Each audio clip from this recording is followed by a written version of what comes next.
Hey guys, tonight we're diving into a candlelit world where ink stains tell tales and parchment breathes. Picture this: you're hunched over a desk in a Scottish scriptorium circa 1200 AD. Night clings to the Highland air like peat smoke to wool. Your quill scratches across vellum, a sound somewhere between a whisper and a cricket's protest.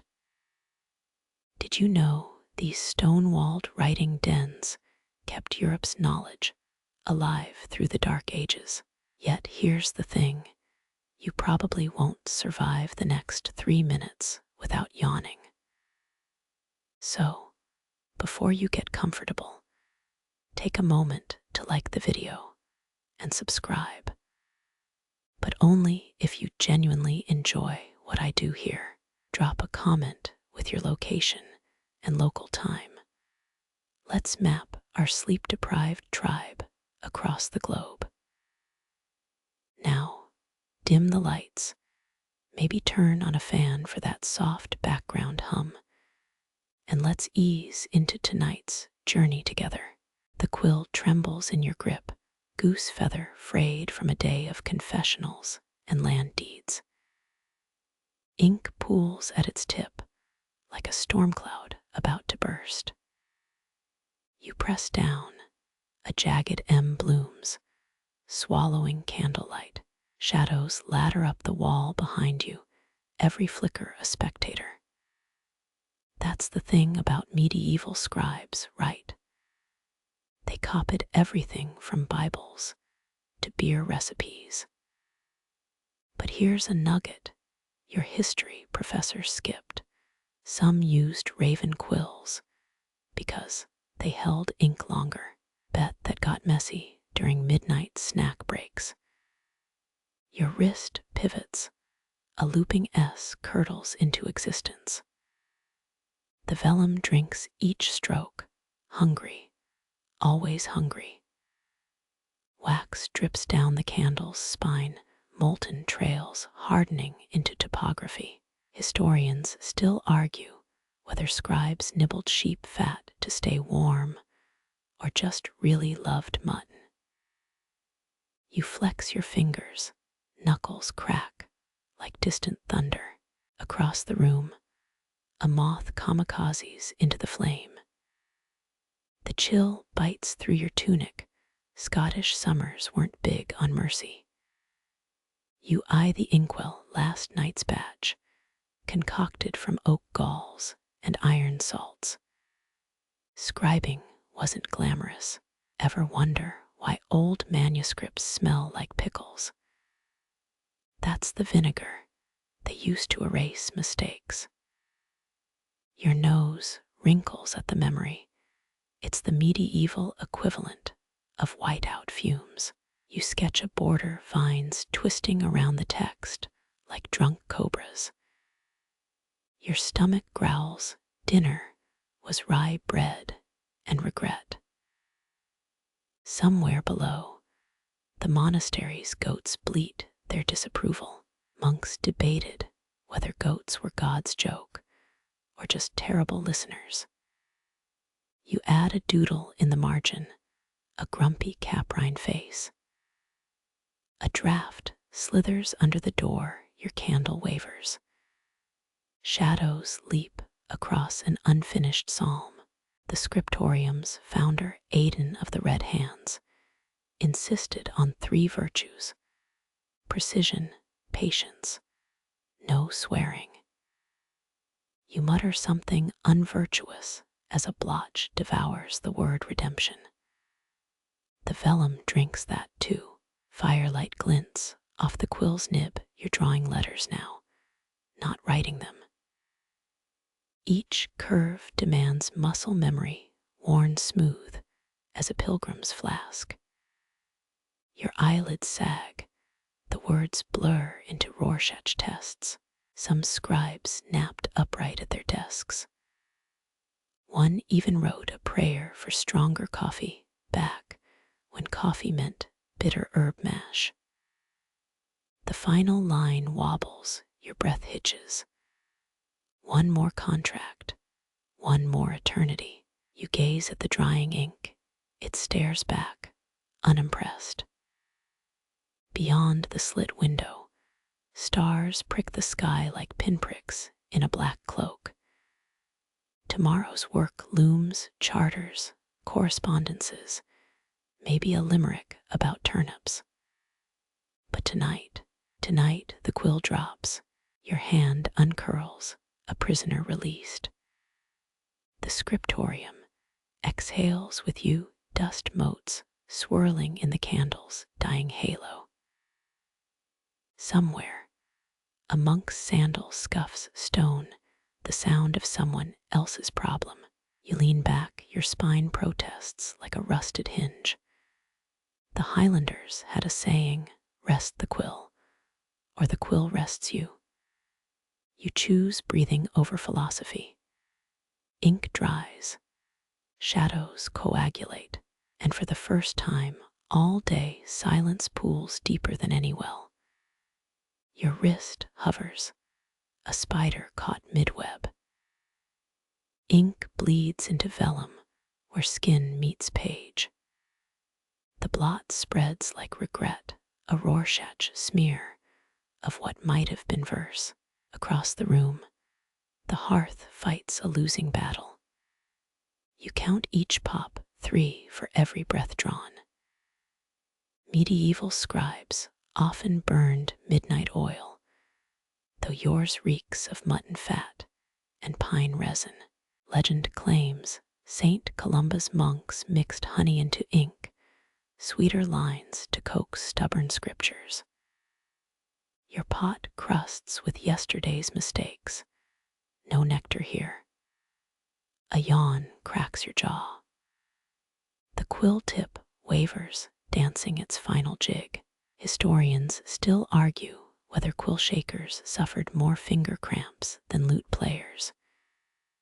You vote for scribes. Your pinkies twitch, could telegraph battle cries. Dust motes swirl where firelight licks the desk. Each exhale sends them fleeing, tiny deserters afraid of your unfinished ode to barley harvests. You write abundance, again the 5th synonym tonight. Someone fetch a thesaurus from the 8th century. The nib snags, a thread of vellum peels up, that'll haunt you come dawn. Ever notice how parchment veins resemble old ladies' hands? You're scribbling on someone's grandma. Footsteps echo in the stairwell, probably Brother Alcuin, checking for candle stubs. Quick, hide that yawn. Monastic rules forbade night writing, but Celtic scribes famously skirted curfew.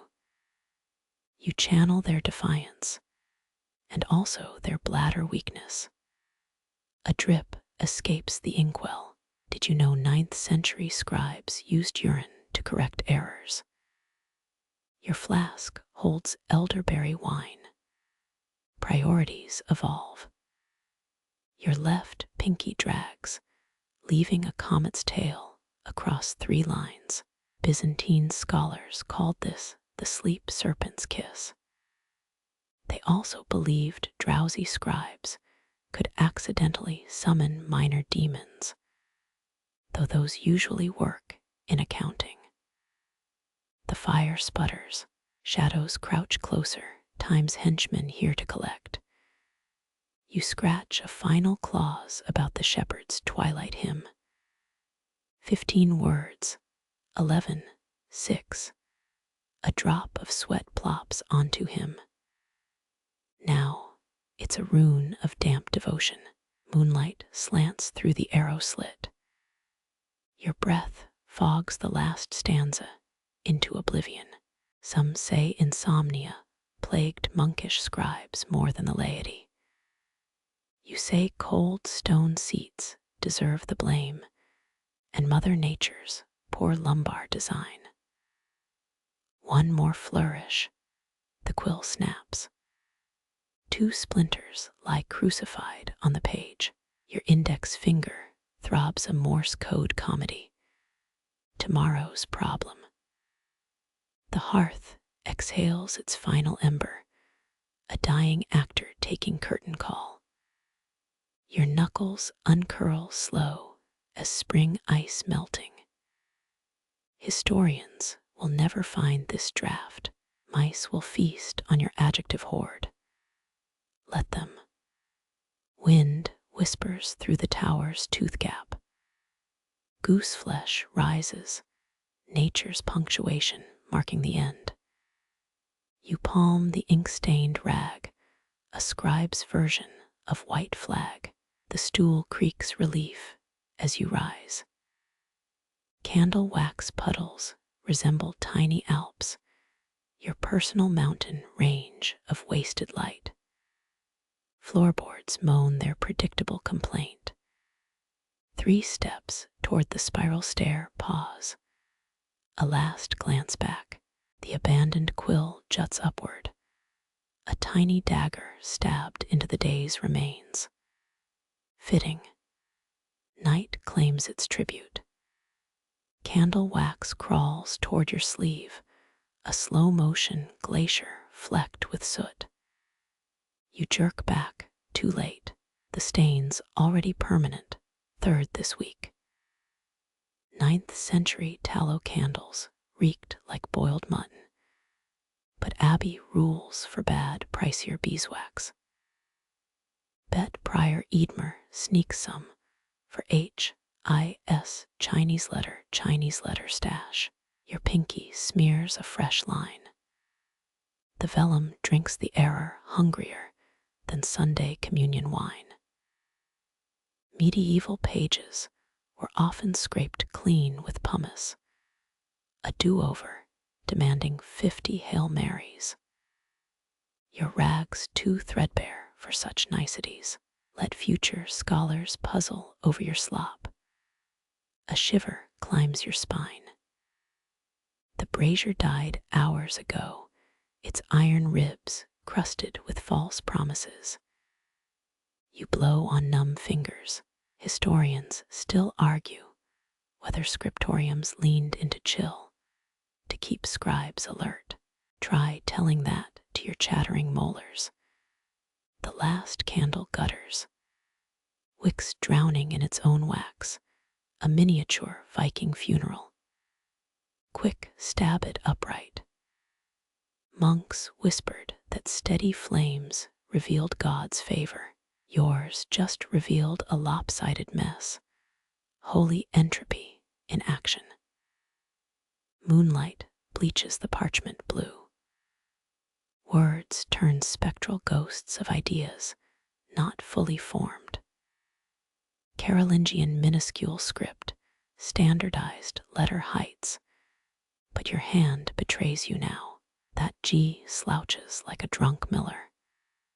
You trace the vellum's edge. Sheepskin pages stiffened with chalk scratchier than a Benedictine's undershirt. Wait, did Lincolnshire sheep truly yield smoother folios? Memory fails, your brain's as fuzzy as unshorn fleece. Ink thickens in the well. Stirring it feels like dragging a corpse. Some bright soul in Alexandria once wrote that Scribes. Tears improved pigmented flow. You blink gritty eyes. Maybe they had a point. A moth kamikazes into your forehead. Wings leave spectral dust on the M you're mangling. Bestiary writers claimed moths were souls seeking light. If true, this one's afterlife involves terrible navigation skills. The quill whispers across a subhead, or is that your stomach? No, actual whispers. Wind through arrow slits, teasing in Gaelic. Old Scots believed night breezes carried dead bards' verses. You hope they're pitching in this couplet's limping. Your nail picks at wax crusted on the desk.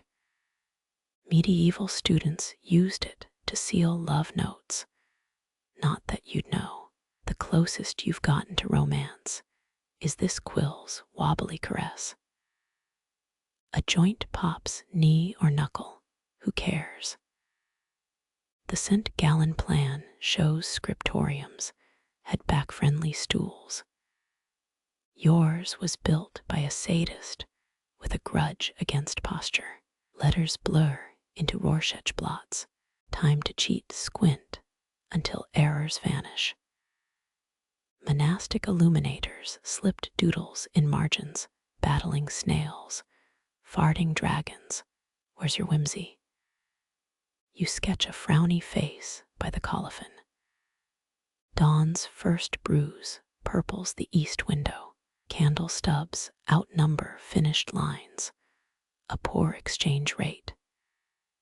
Historians tally manuscripts, but never the yawns sacrificed to make them. You etch a final period with military precision. The quill deserts your grip, traitor. Last week's ink mushroom bloomed here. Now it's a desiccated corpse. Roll the scroll with clumsy triumph. Ribbon ties, rebel, left ones suspiciously frayed. That'll be mid-morning's problem. For now, let gravity win. Cold air licks your neck, probably death's apprentice clocking in. You'll outlast him. Probably. That probably lingers. The probably crystallizes in your throat, a barbed hook of doubt. Unfinished lines swarm like midges, each loop and serif blurring into indecision. Iron gall ink stains your thumbprint black, a criminal's brand for literary sins. 9th century scribes brewed theirs with oak galls, and rainwater yours reeks of desperation and cheap ale. You blow into cupped hands, warmth stolen by stone walls. Some Lindisfarne monk probably cursed these same drafts, his ghost smirking from the margins. Faint moonlight reveals your paltry progress, 3 lines since the last bell. Historians still argue whether half-finished manuscripts signaled poverty or existential crisis. Tonight, it's both. A droplet quivers on the quill's nib. Too cold for proper viscosity, it'll bloom into a Rorschach blot. Medieval partners sold indulgences for sloppy penmanship. Got any in your coin purse? Didn't think so. The brazier's corpse offers no charity, its ashes colder than a bishop's charity. You hunch deeper into your cloak. 13th century Scots stuffed their robes with dried moss for insulation. Your cloak's stuffed with regrets and a moldy crust. Parchment wrinkles under your palm, a topographical map of procrastination. That abandoned subheading stares back, the allure of Norse silverwork reduced to a squidgy smudge. York archivists found a love poem hidden in a psalter's binding, scandalous stuff. Your magnum opus, a grocery list for ink ingredients. Wind howls through a cracked shutter, nature's deadline alarm. You stab the quill into its stand, too hard. The nib snaps, a merciful assassination. Breath fogs above the desk, phantom punctuation marks. Someone in Toledo claimed exhaled vowels carried secret prayers. Yours just spell bed, bed, bed. Fingers cramp around the inkwell.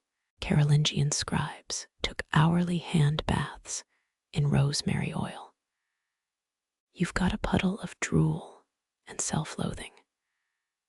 That unfinished G mocks you its tail, curling like a scorpion's sting.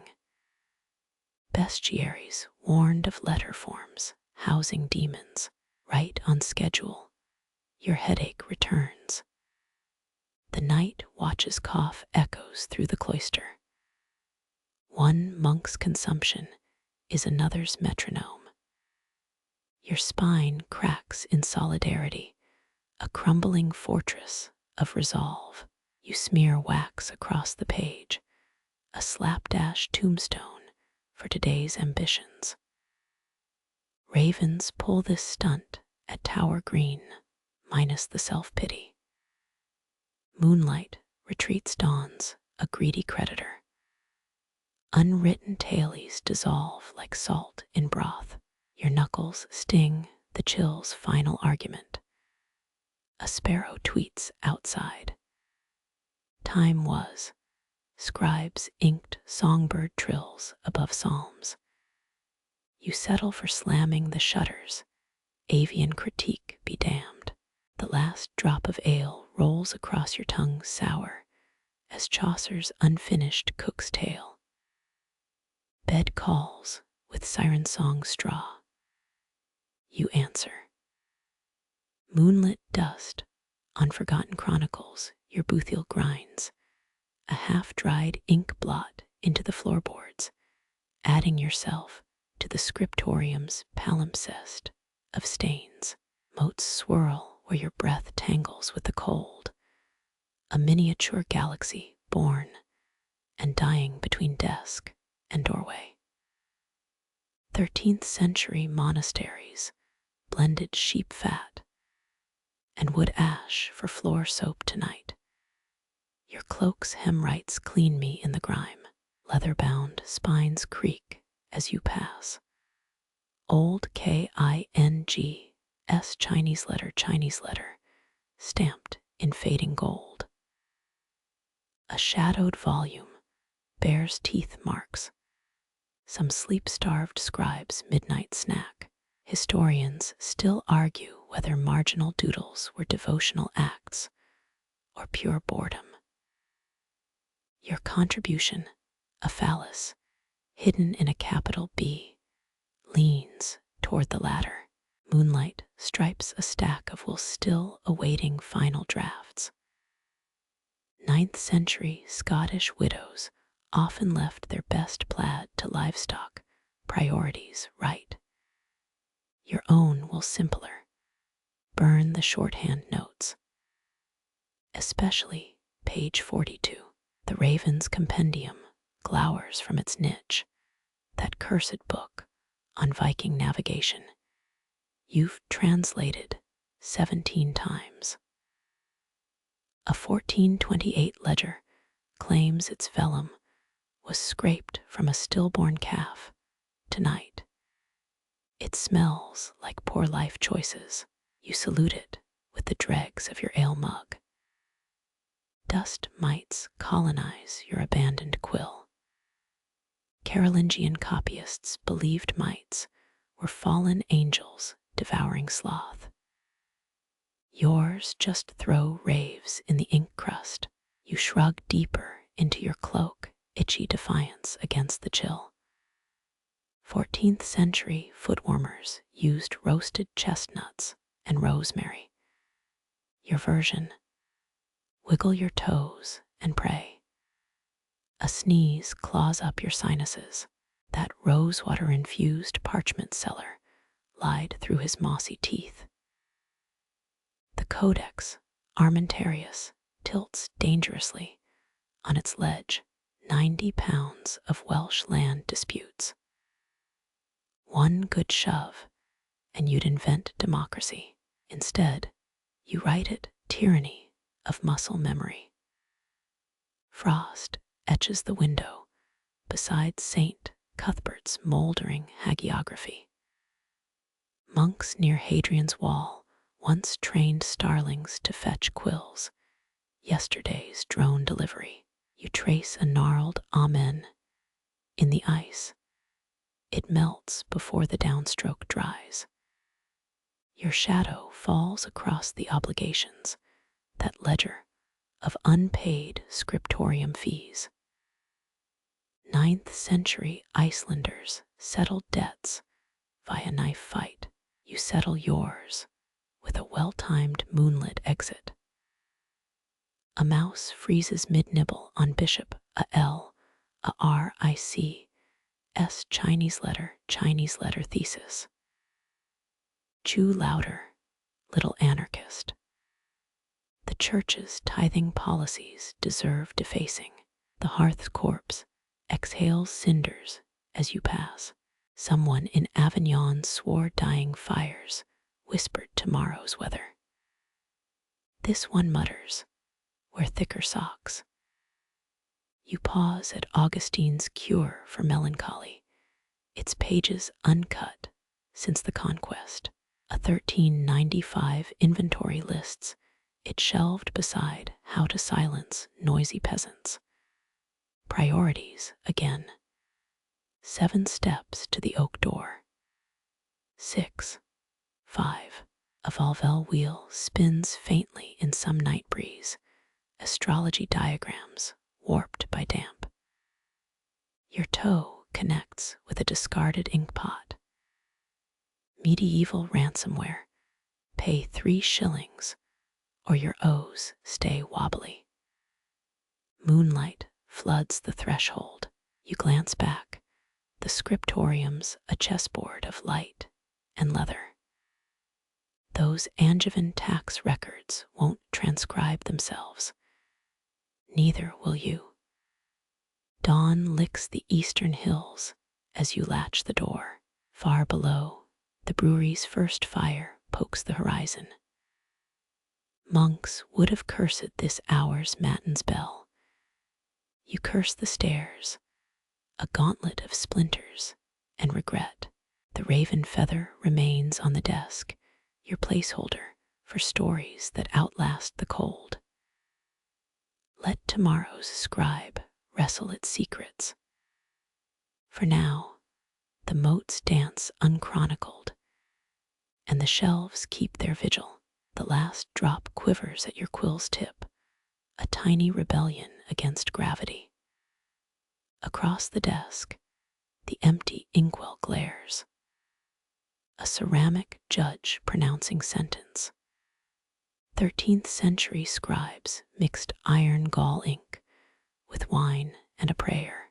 Your own batch smells like vinegar and hubris. Your thumb rubs the nib oil and salt skin, eroding the gold plating. Someone in Bruges once sold ink said to contain St. Dunstan's tears. You're 90% sure it's goat urine. The drop falls, splattering Edward II's tax reforms into abstract art. Candlelit gutters at the confession. 9th century Irish monks cursed leaky inkwells as demonic mischief. You curse the thrice-damned potter. A draft snakes through the room, chilling the sweat behind your ears. Your elbow knocks an ivory letter opener. It clatters like a dropped gauntlet.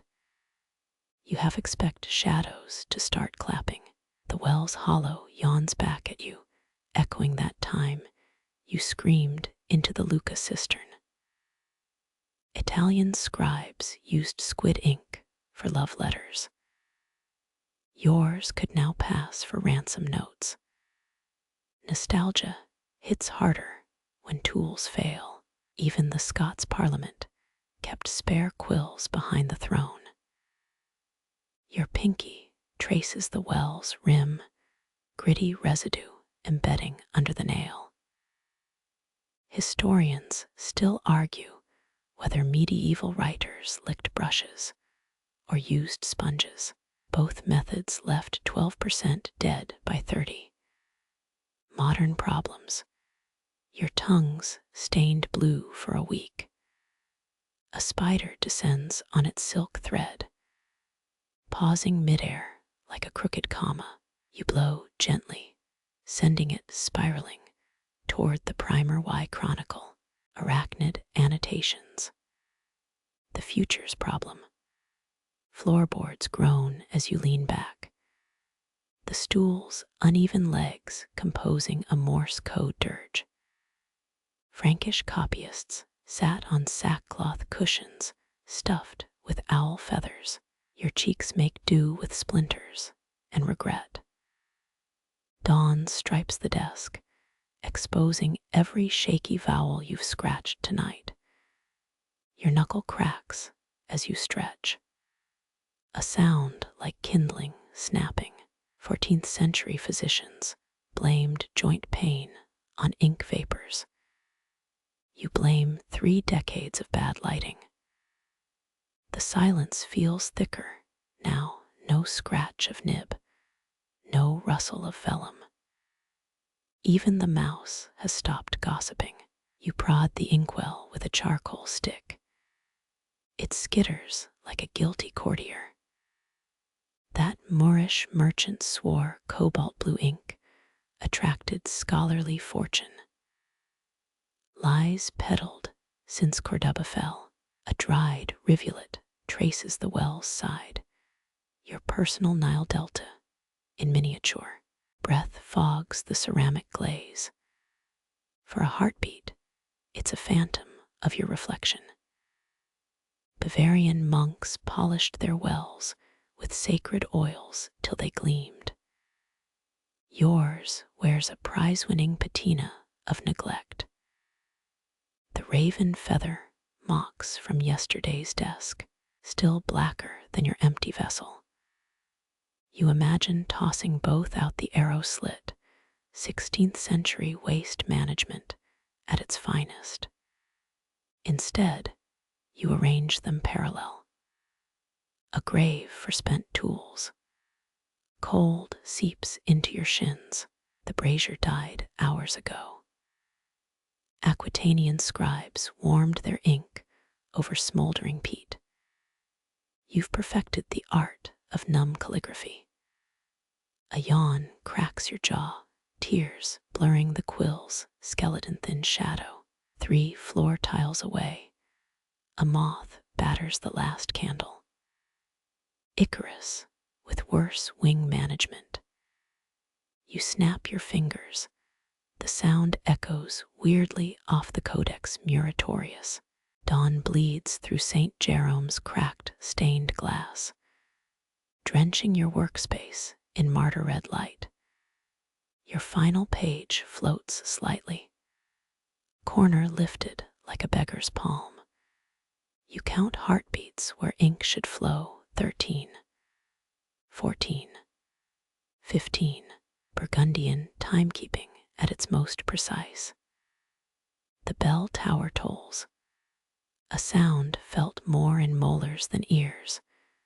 There's poetry in empty vessels, Byzantine storage jars, Scottish widow's cups, your inkwell's parched throat. You trace its maker's mark, a half-eroded cross pressed into clay. One firm tap and its shards. One firm tap and you're unemployed. The drop's remnant dries tacky beneath your wrist, snagging arm hairs with each shift. Silence pools where words should be, thick as the ink you crave. Through the window, the brewer's boy fording mud with dawn's first ale cask. Somewhere, a quail calls. Somewhere, a quill snaps. You press both palms flat, letting winter scritch its own story into your skin. The well winks, empty as a promise. The world holds its breath. Your palm lingers on the desk's oak grain warmth, bleeding through parchment-thin calluses. Moonlight carves the room into quarters, each shadow deeper than a bishop's pocket. 9th century Scots mixed ink from bog iron and bilberries. Yours just stains everything purple. A draft whistles through mortar cracks, playing the window slit like a drunken piper. You flex your fingers, knuckles popping like musket shots, across a frozen lock. That Florentine merchant swore walnut oil would keep joints supple. His ghost owes you a refund. Something skitters in the rafters, rat or revenant, equally unwelcome. Historians still argue whether Edinburgh's scribes worked barefoot to ground their craft. You're just glad for wool socks. The ledger lies open, a valley between inked peaks and blank deserts. Your thumb smudges yesterday's numerals: 19 sheep, 80 oats, 37 souls. Northern lights shimmer beyond the window, God's quill scratching the firmament. A yawn escapes, your breath paints the air with a monk's last unspoken psalm. Candle wax pools around a thistle stem, Scotland's answer to incense. You poke the wick flame, sputtering like a jilted suitor. Venetian glassworkers once charged a year's wages for hourglasses. Your water clocks just a leaky bucket. The drip sinks with your pulse, 2 chambers of the same failing heart. Shadows congeal around the quill rack, turning feathers into phantom arrowheads. You drag a fingernail through tallow residue. It parts like the Red Sea circa regrets. Someone in Orkney buried a runestone upside down to curse bad poets. You consider replicating it under the desk. Your elbows sink into wood worn smooth by centuries of defeat. Midnight's chill nests in your collarbones, avian and sharp. Medieval illuminators used crushed beetle shells for red pigment. You've got a dead wasp in your drawer. Priorities. The inkstone whispers stories when rubbed, or maybe that's the mead talking. You trace its Notland marble veins, cool as a grave slab. 14th century law required Scottish notaries to carry their own light source. Hence the candle wax in your hair, the flame gutters, casting horned silhouettes on the far wall. A moth kamikazes into your sleeve wing, dust spelling Morse code absolution. You flick it toward the completed scrolls. Let the archivists deal with that prophecy. Starlight glints off your mother's brooch. It's garnet darker than the ink you're hoarding. Stirling Castle scribes hid love notes in taxation rolls. Your margins contain only regrets and crumbs. Floorboards yawn as you shift, secret harmonies tuned to the hour's weight. Icelandic sagas claim desks, absorb their owner's size. Yours could write an epic. The quill's shadow stretches, a gibbet silhouette on the virgin page. You snap it with your thumbnail. The sound echoes like a snapped wishbone. Moonlit dust, motes swirl a galaxy, fleeing your breath's solar wind. Your cup holds the dregs of something too bitter to name. Persian astronomers mapped stars through inked finger smudges. You've mapped 17 ways to avoid the next line. Cheek pressed to vellum, the fibers whisper of flax fields and fish glue. Somewhere a fox screams. Somewhere a guard changes shifts. Your left boot tap-taps, a jig for the productivity gremlins. The Highlanders used to say twilight hours belonged to unbound spirits. Judging by your luck, they weren't wrong. A spider repels onto the R you botched at Vespers. 8-legged editor with a taste for Gothic script. You hum a psalm, evensong's ghosts rise in your larynx. York's Minster scribes got extra rations for Christmas. You'd sell your soul for a biscuit. The spider flees, divine intervention or common sense. Your ring, stained with a decade of crushed oak galls, catches the dying light. French copyists wore silver thimbles to ward off paper cuts. You've got scars, like battle medals. Blotting sand trickles through your fingers. An hourglass with commitment issues. The final candle drowns in its own wax, a miniature Vesuvius of resignation. Darkness floods the room, liquid and deliberate. Your chin meets the desk, wood grain imprinting cheek like a criminal brand. Dawns a negotiable concept now. You count the bells you're too tired to hear. 7, 8, 9. The night evaporates, a stolen kiss from Kronos himself. Your last coherent thought dissolves, sugar in cold barley broth. Shadows don't need ink to rewrite the world. Your temples throb with phantom quill scratches, each heartbeat etching palimpsests beneath the skin. Rain hammers the thatch like 1,000 monks grinding reed pens. Or maybe that's just the mead withdrawal. 12th century copyists chewed willow bark for headaches. You trade your last vellum scrap for an aspirin. Cold seeps through your boot soles, a tactile reminder that medieval floor insulation's a myth. The inkwell's dregs shimmer, oil-slick rainbows circling a black hole. Someone in the Hebrides wrote curses using seagull blood. You debate testing this hypothesis on tomorrow's tax records. A gust howls down the chimney. The fire resurrects just long enough to spit spiteful sparks. Your index finger traces a watermark's ghost, a merchant's mark, or a drunk scribble. Norwegian archivists once buried rotten cod in walls to deter bookworms. Your pest controls limited to glares and wasted candle wax.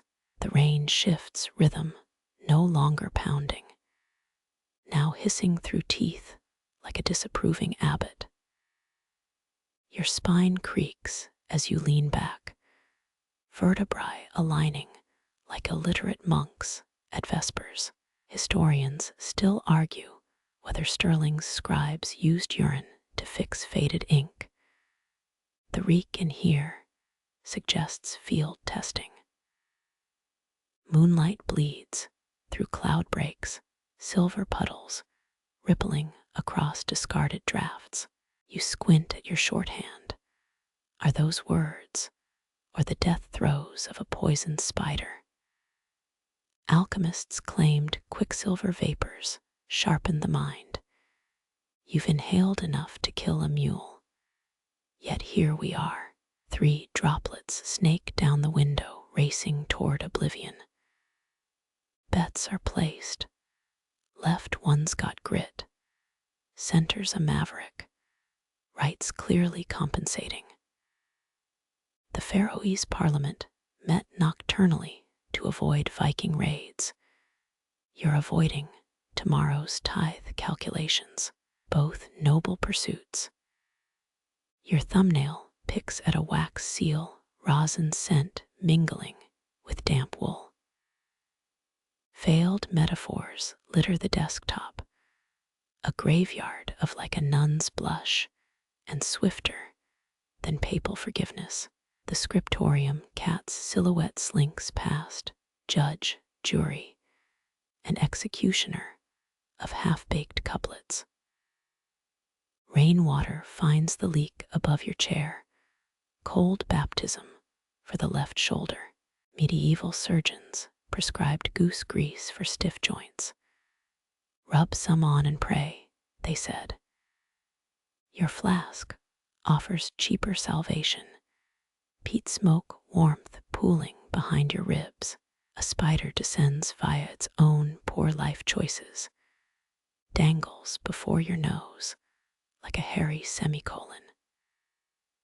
You blow gently, sending it spiraling into a love poem's marginalia. 7th century Irish scribes drew tiny dragons in prayer books. Your doodles feature fewer scales, more existential dread. The final candle commits seppuku, wax blade plunging into its own belly. Darkness tastes different here, thicker, like the smoke after raiders torch a library. Your elbow knocks an empty cup. It rolls, clatters, settles. Somewhere, a scribe in Burgundy just flinched in solidarity. Wind rattles the shutters, a poltergeist flipping pages in reverse. Your cloak clings, woolen ghost, insisting you're still part of the living. Venetian galleys once transported manuscripts in wax-sealed barrels. You transport regrets in a hollow molar. The rain stops. Silence floods the room, a liquid louder than any storm. Sheep countings, a decent mindfulness exercise. You lose track after 38. Wool-padded hooves ambush your focus.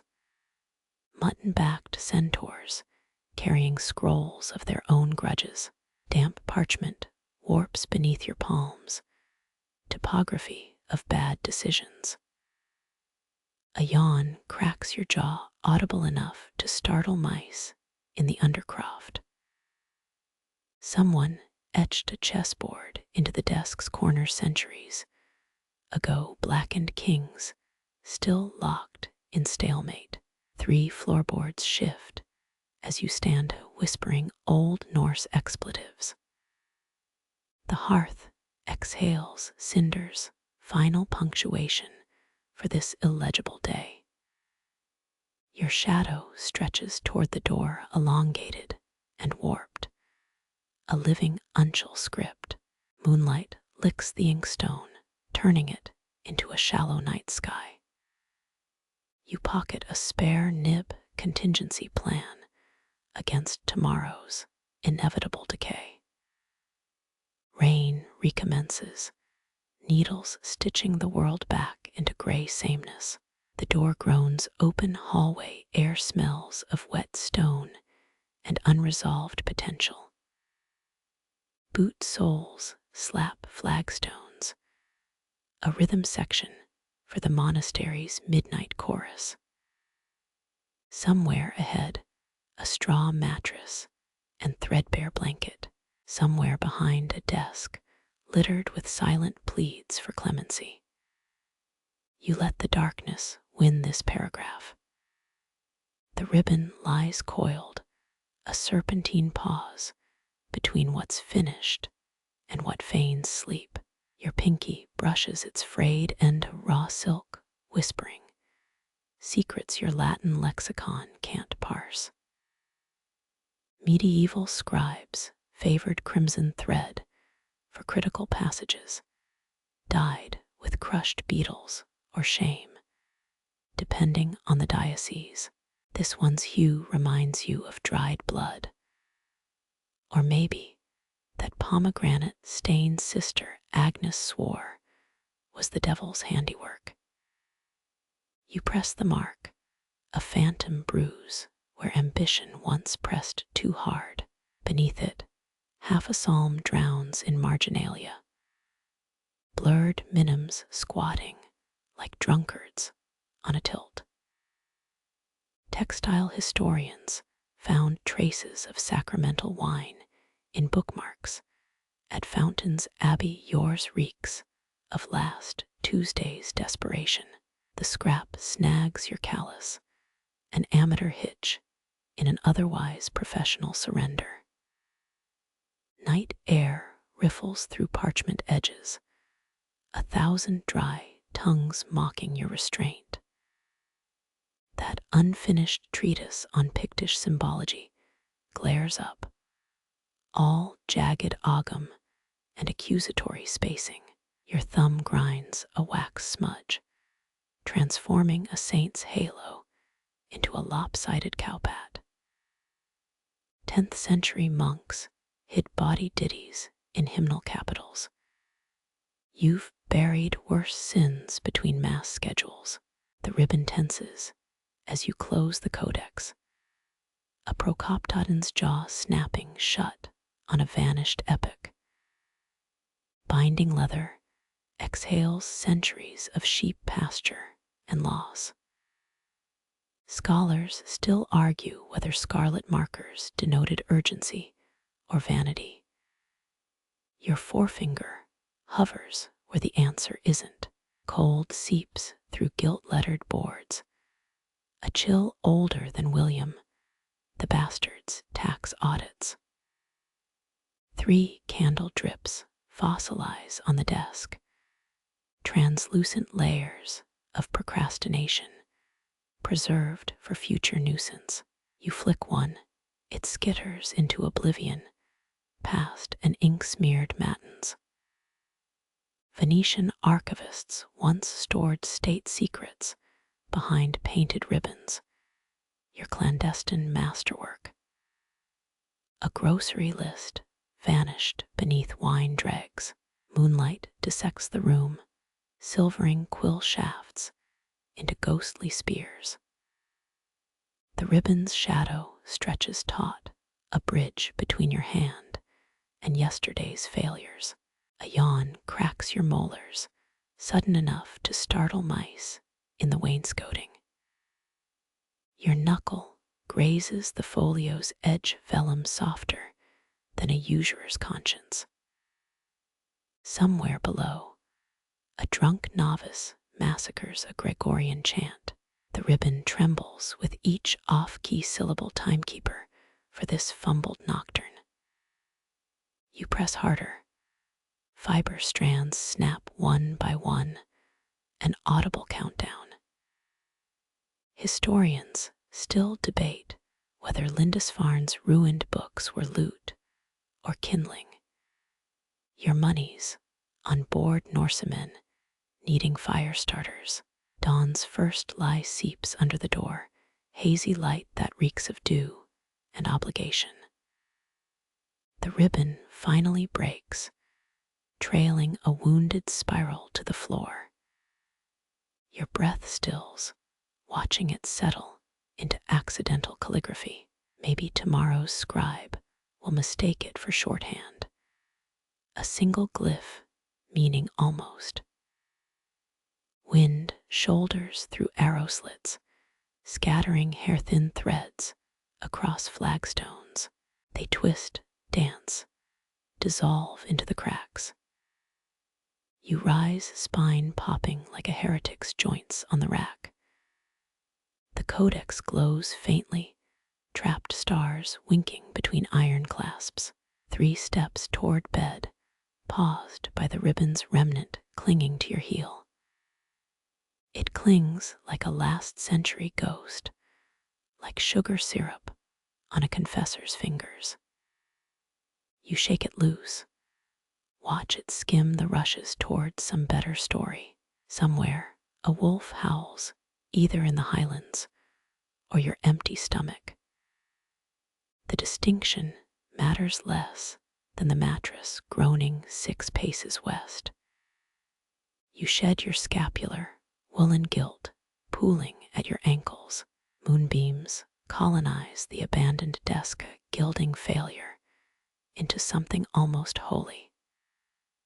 The ribbon's final twist catches light, a crimson comma begging continuation. You extinguish it with a boot sole punctuation. Be damned. Let the morrow parse its own syntax. The woolen cloak peels off your shoulders. A sodden second skin reeking of rushlights and regret. Historians tally its weight. 3 stone of greased Cheviot fleece designed to outlast Scottish winters. But tonight, it's the eighth deadly sin, a monastic straitjacket stitched by Puritans who conflated comfort with moral weakness. Your fingers grapple with the clasp, numb stubs fumbling at its bronze jaws. 10th century cardinals swore a well-fastened cloak warded off lust. Judging by your frostbit earlobes, the theory holds. You toss the garment over a stool, a defeated beast collapsing in on itself. Its folds pool like congealed broth, scratchy enough to exfoliate a saint.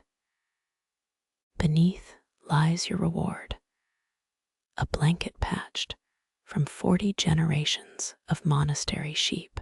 Legend claims Saint Columba's own ram donated the first tufts, though radiocarbon dating suggests some 14th century fraud. The wool rasps against your wrist, a texture halfway between empathy and punishment. Knee joints crack as you sink onto the pallet, its hay stuffing harboring last summer's pollen. One sneeze billows dust, motes into a Milky Way of defeat. Your toes burrow deeper, seeking phantom warmth in a mattress thinner than papal patience. Did medieval Scots truly share beds with livestock for heat? The question dies as your left calf muscle knots, a vengeful cramp harking back to that damnable kneeling desk. Moonlight glazes the abandoned cloak, transforming its creases into a topographical map of woes. You count 6 distinct wine stains, 3 ink blots, 1 ambiguous smear that might have been pea soup during Lent. 79. Beneath the hem, a moth-eaten edge flaps like a papal decree in a gale. Experts think wool tunics blocked Viking axes better than chainmail.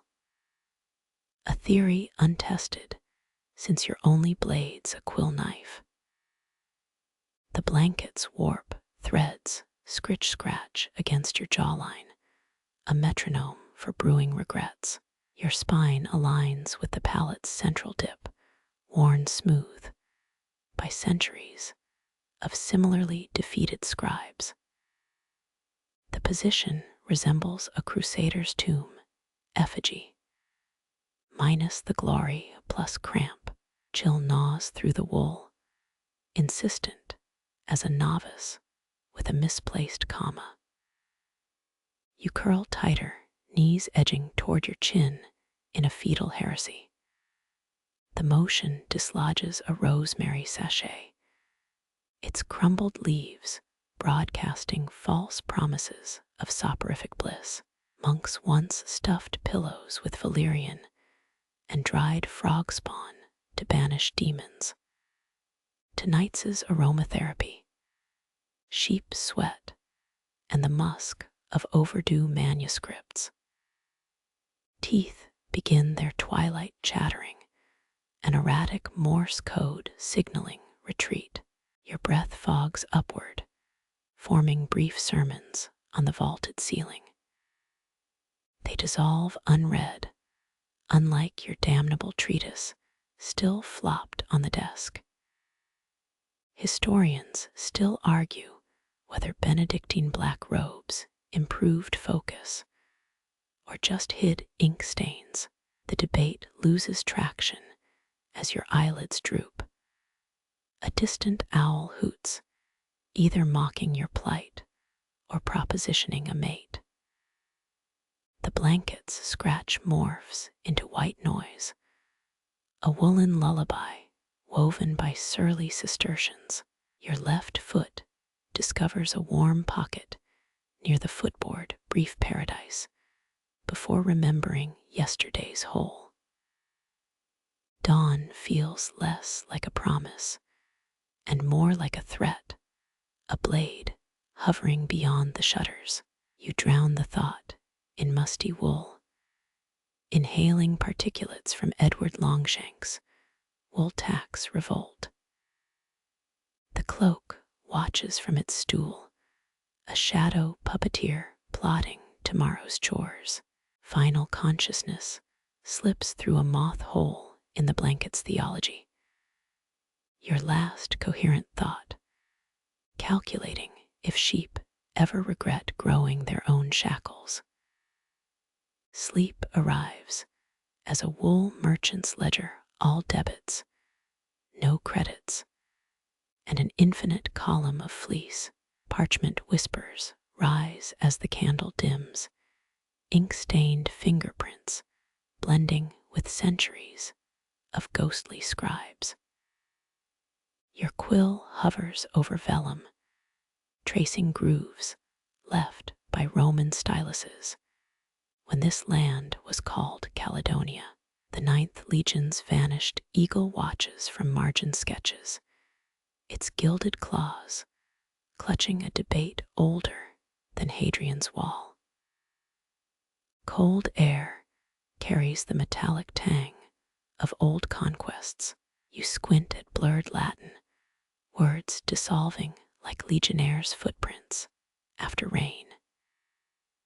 Historians agree Rome's northernmost fort stood where Edinburgh Castle looms now, but tonight its stones feel closer, pressing through the floorboards as your candle gutters. A draft riffles pages, revealing a marginal doodle, crude soldiers tossing dice beside a hypocaust furnace. Your breath catches. 5th century monks swore these manuscripts hissed with centurions' curses during thunderstorms. The parchment warms under your palm. Or is that latent rage from a lost gamble? Wax pools around the candle's base, a miniature moat defending against shadows. You rub your eyes. Letters swim into formation like testudo shields. Legio IX Hispana, the vanished legion's name, glows wetly, daring you to solve a 17th century mystery. Scholars still argue whether Picts slaughtered them or mutiny eroded their ranks. The truth licks at the vellum's edge, a foxfire glimmer snuffed by your sleeve. Your knuckle brushes a speckled stain, wine or blood. Either fits. Tribune Gaius Valerius's 2nd century love poem to a Caledonian brewer's daughter blurs beneath it. Scratchy Latin mentions her ears like oyster shells, a metaphor lost to modernity. The fire hisses, its dying breath conjures armor clanks in the corridor. You freeze. Abbey cats, or Vindelanda's garrison marching through time. A log collapses, scattering sparks like javelin flames. Your candle wick drowns, but the afterimage lingers. An auxilia soldier's cheek guard, reflecting your own exhaustion. Fatigue tightens its siege. You slump forward, forehead meeting vellum older than Scotland itself. Ink bleeds into your skin, temporary tattoos for a conscript of history. Somewhere beyond sleep's fog, legionaries laugh at your wool socks. Their hobnailed caligy could stomped vineyards, or your pathetic hay-stuffed mattress, clay tablets, wax diptychs, your vellum, all just skins stretched over time's bones. The 9th Legion's payroll records flutter behind your eyelids.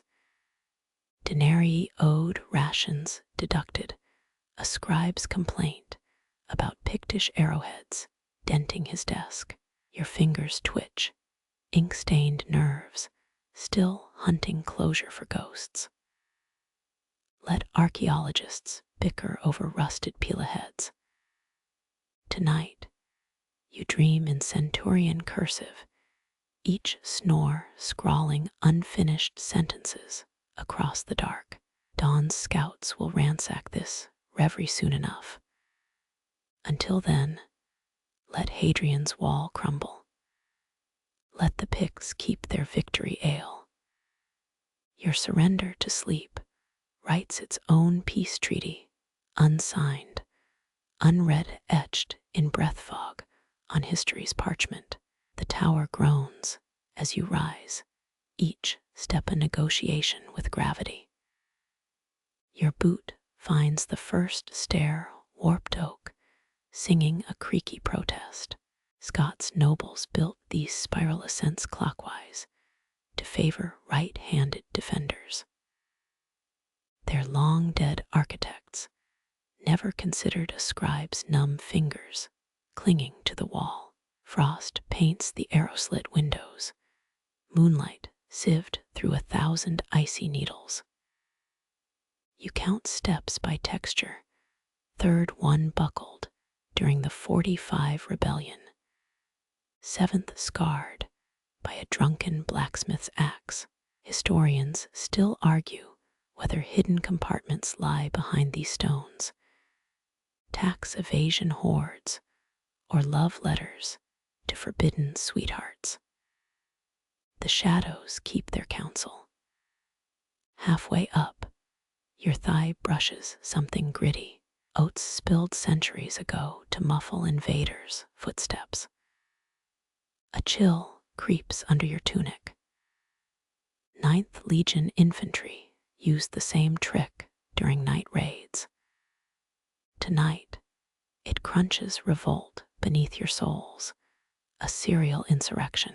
The raven feather from earlier drifts down, obsidian quill, mocking your retreat. You watch it spiral, remembering how medieval scribes plucked such feathers, but kept the birds as pets. One abbey's records mention a corvid named Lucifer, who stole the abbot's spectacles. Your laugh startles the silence, dust motes swirling like confused fairies. The landing gapes, a yawning mouth with crooked floorboard teeth. Your cot waits, straw mattress lumpier than a druid's bread. Lang lodgings' insisted beds face east toward Jerusalem. Yours points northeast, directly at Old Kirk's graveyard. Coincidence? Probably. You collapse anyway, wool blanket scratchier than a Pict's beard. Moonlight fingers pry through shutters, spotlighting the ledger abandoned downstairs. Its pages rustle, unseen centuries of debtors and brides demanding attention. You bury your face in mothball-scented linen. Roman soldiers wrote wills on shield covers before battles. Yours would fit neatly on this pillowcase. One word, later. The hearth's dying whimper seeps through stone, accompanied by the tapestry's slow flap.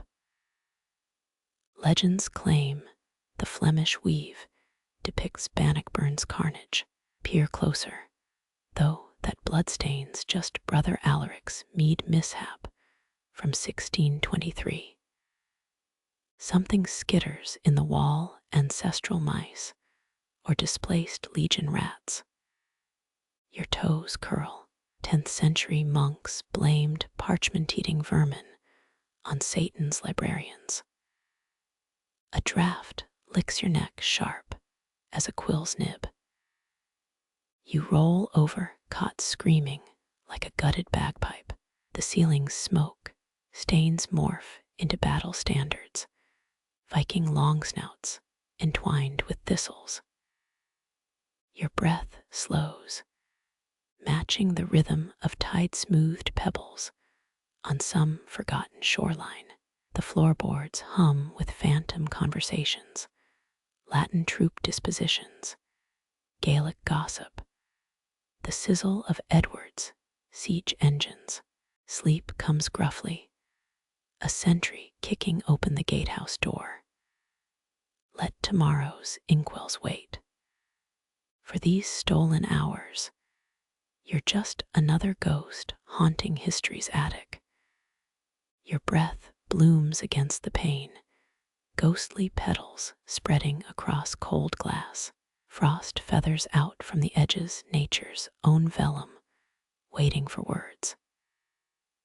Medieval window makers used ox bladders stretched thin as parchment, luxury glass reserved for cathedrals and kings.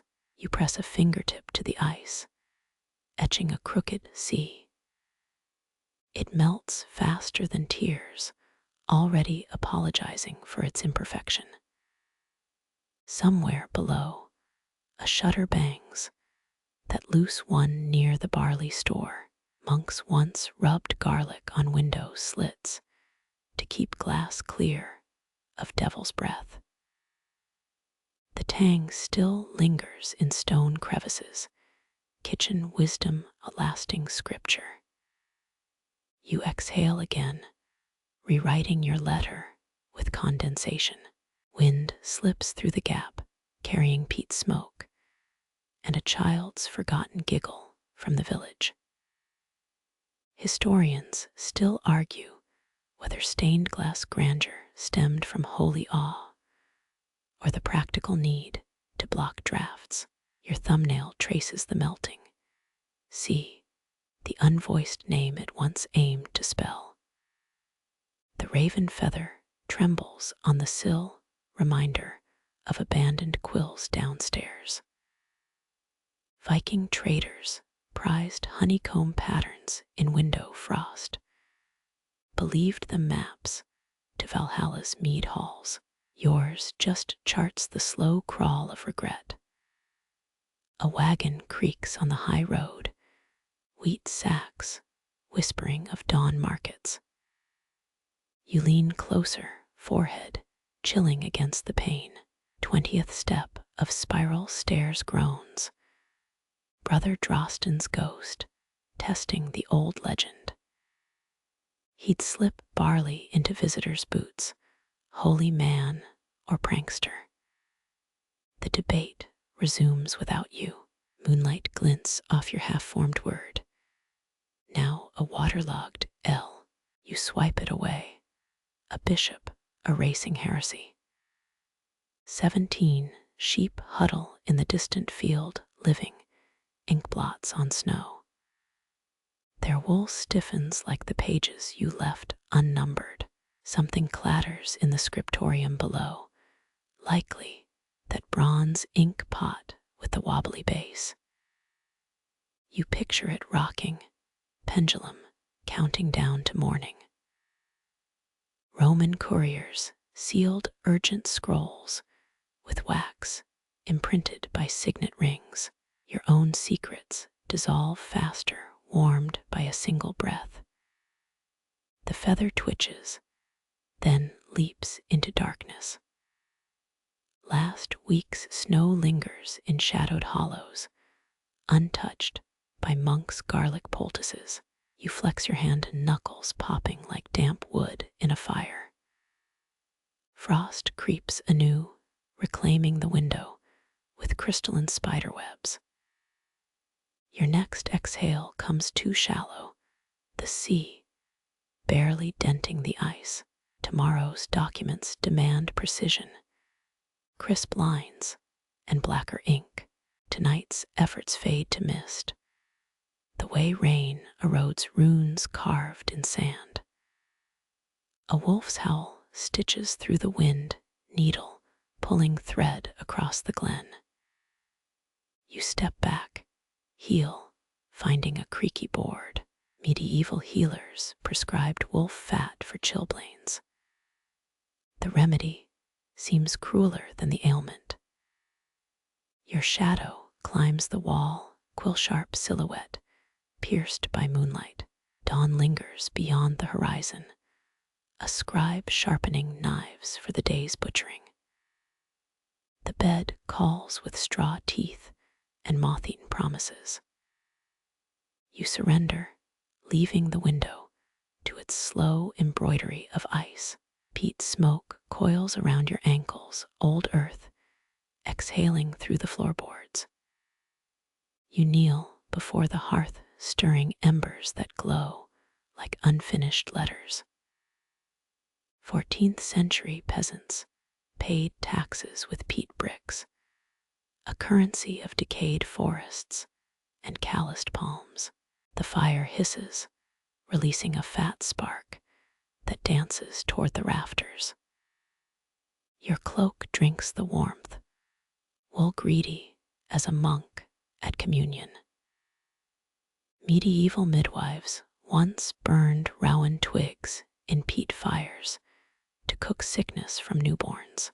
The practice lingered in remote glens until Victoria's reign, ash motes clinging to baptismal gowns. You press a palm to the stones, heat seeping into ink-stiff joints. Wind whistles down the chimney, a dissonant duet with the wavering flames. Historians still argue whether smoke signals on these moors guided rebels or just marked shepherds' trysts. You blow gently, ash spirals, forming a shape that almost resembles words. The fire pops, launching a glowing shard onto the rug. It fades faster than your feud with Brother Ewan over misplaced quills. Peat smoke tints the air musky and medicinal as a forgotten poultice. Your spine curls tighter, fingers brushing the small clay jar buried in your pocket. Inside, 13 pine resin pellets from the lightning-struck tree beyond the mill. Apothecaries swore they'd grant visions if burned at midnight. The resin sticks to your thumbnail, golden and reluctant as sealed wax. You roll one into the flames, a child dropping a coin down a well. Smoke thickens, twisting into braids that defy the draft. A sneeze rattles your ribs, loud enough to startle the mice in the wainscoting. 16th century courtiers used peat-soaked linens to preserve their regal pallor, walking mummies reeking of bogs. You pinch your nose, the resin's tang mixing with memories of fevered childhood winters. The hearth coughs up a plume.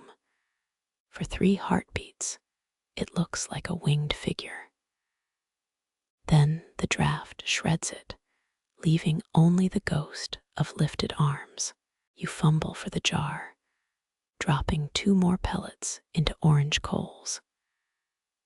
Night air licks your neck, the window's icy tongue countering the fire's fever. Someone once told you smoke carries messages to the dead. Your throat tightens, coal blackening the name you won't shape aloud.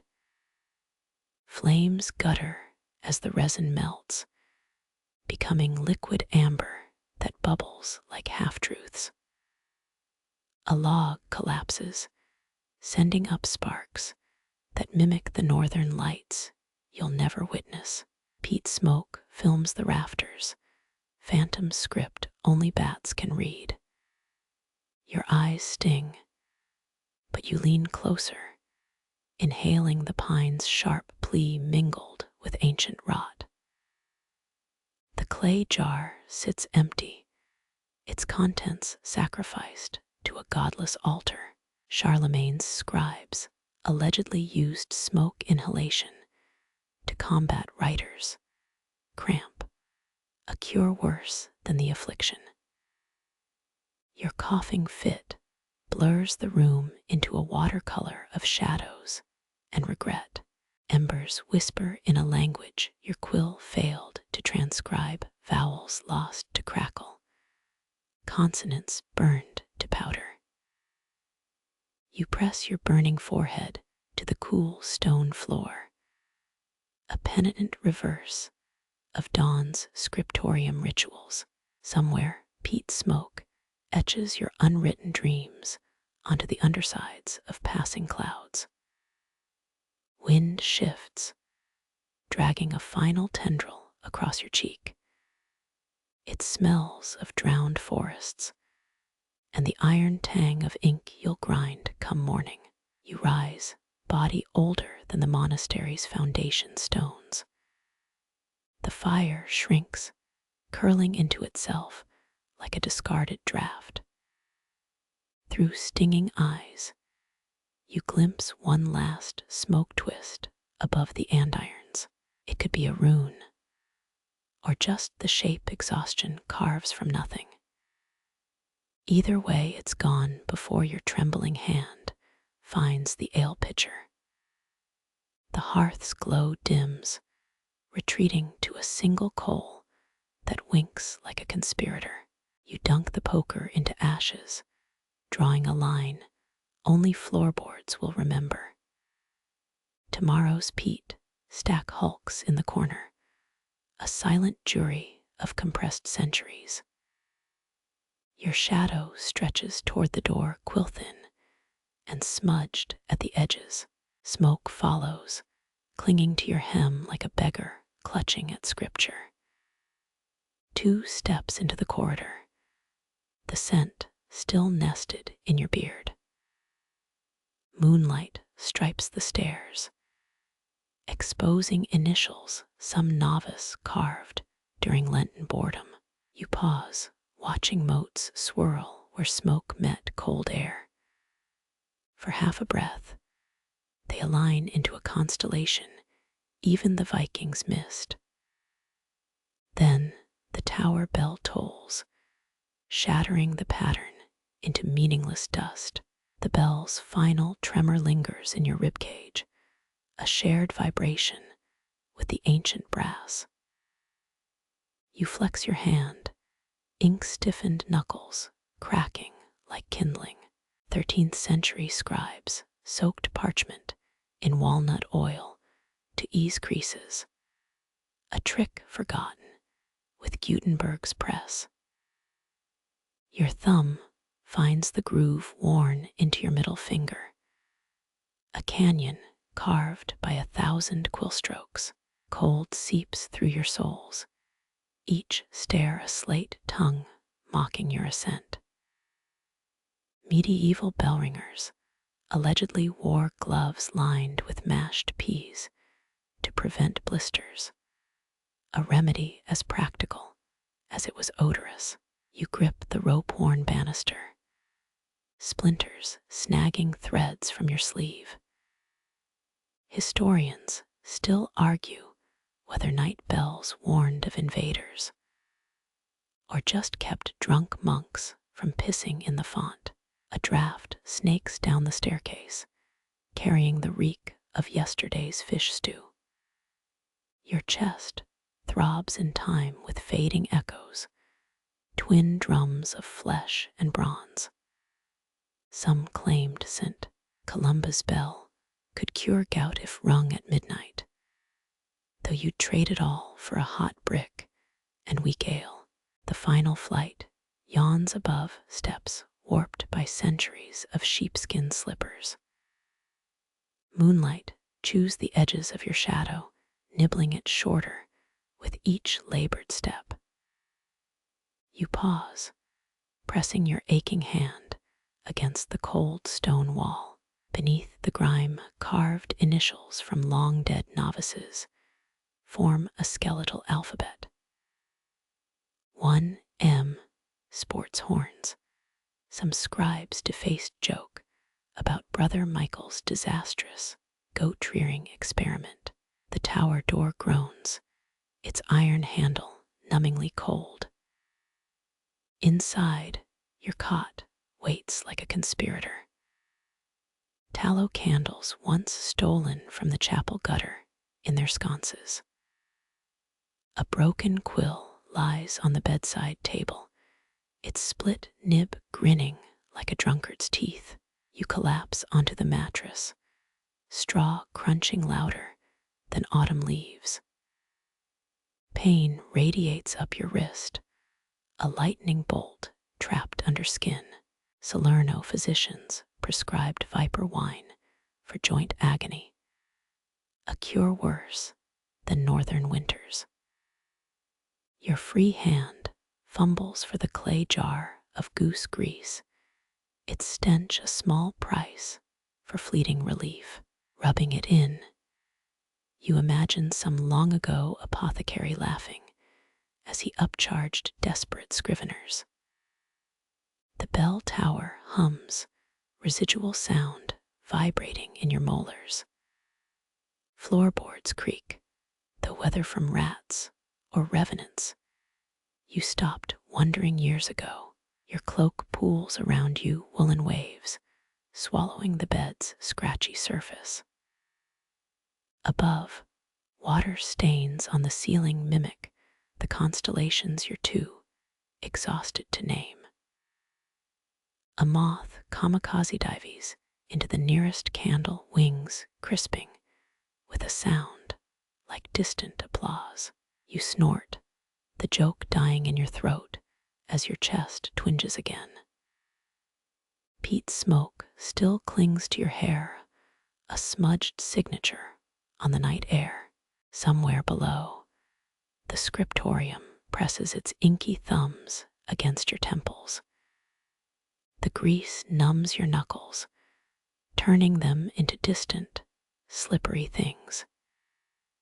You flex once, twice, fingers moving like a marionette's.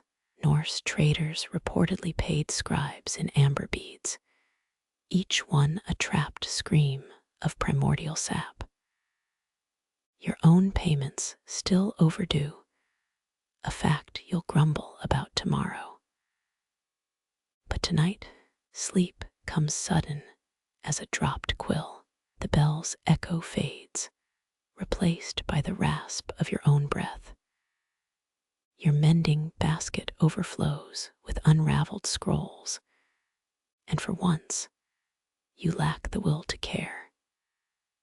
A shiver drags you back from oblivion, the stars outside sharper than a nag's tongue. Goose grease congeals on your fingers, sticky as altar wine spilled on psalter pages. Your oath to chart every comet this year mocks you from the rafters, another promise dissolving like sugar in rain. 13th century astrologers swore oaths beneath Orion's belt, believing its alignment strengthened vows. You wiggle upright, straw poking through the mattress like 1,000 accusing quills. An unlatched shutter slaps the tower wall, each thwack echoing the pulse in your temples. That damned comet from Lent still haunts your ledgers, its trail smeared across 4 unfinished folios. Historians still argue whether medieval star maps guided pilgrims or just gave monks an excuse to stay up drinking. The cold air smells of sheep and indecision. You fumble for your star chart, crushed beneath a moldy cushion, and smooth its crumpled corner. Someone's sketched a phallus near Ursa Major, because even the heavens aren't safe from novices with too much free time. Your breath fogs the inked constellations, Cassiopeia's throne melting into a Rorschach blot. A shooting star fractures the sky, its arc brief as a scribe's career. You half remember swearing to track these celestial vagrants back when ambition outran common sense. Northern lights dance beyond the hills, green ripples that once made your chest ache with possibility. Now, they're just a reminder that you never finished painting that astrolabe's dial.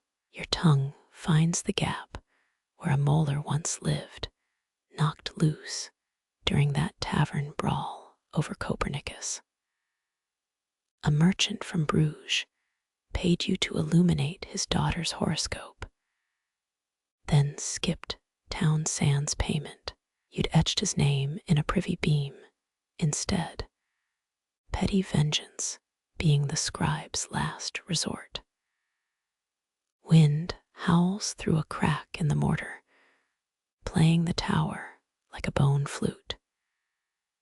You tug your cloak tighter, itchy, wool doing little against the chill. They say King David's scribes timed oaths by Polaris height. But tonight, it just highlights your crooked roof beam. An owl hoots, the same derisive tone as your old Scriptorium master. The vow parchment still lurks in your trunk, its wax seal cracked like dried mud. You'd mixed crushed lappies into the wax, a pretentious touch the younger you thought profound. Now, the blue splotches just resemble mold. Someone in Toledo probably chuckles whenever you remember that broken oath. Karma being a celestial scribe with a grudge. Fingers cramp as you relight the guttered candle, flame revealing dust, motes fleeing the scene. Your reflection warps in the brass inkwell.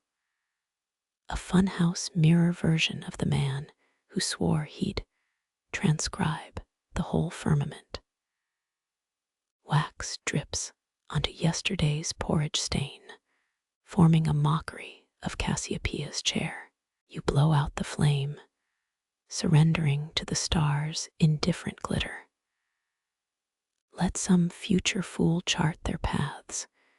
You've got a date with a straw pillow and self-reproach. The owl screeches again, nature's own audit of your failures. Dawn licks the horizon, its pink tongue erasing the last defiant stars. You mouth an apology to whichever saint handles abandoned oaths, but your breath gets stolen by a yawn. Sleep reclaims you mid-thought, the sky's fading jewels indifferent to one more broken promise. Your eyelid twitches. That last stub of candle wasn't enough. The desk groans under its blank battalion, each sheet whiter than a bishop's conscience.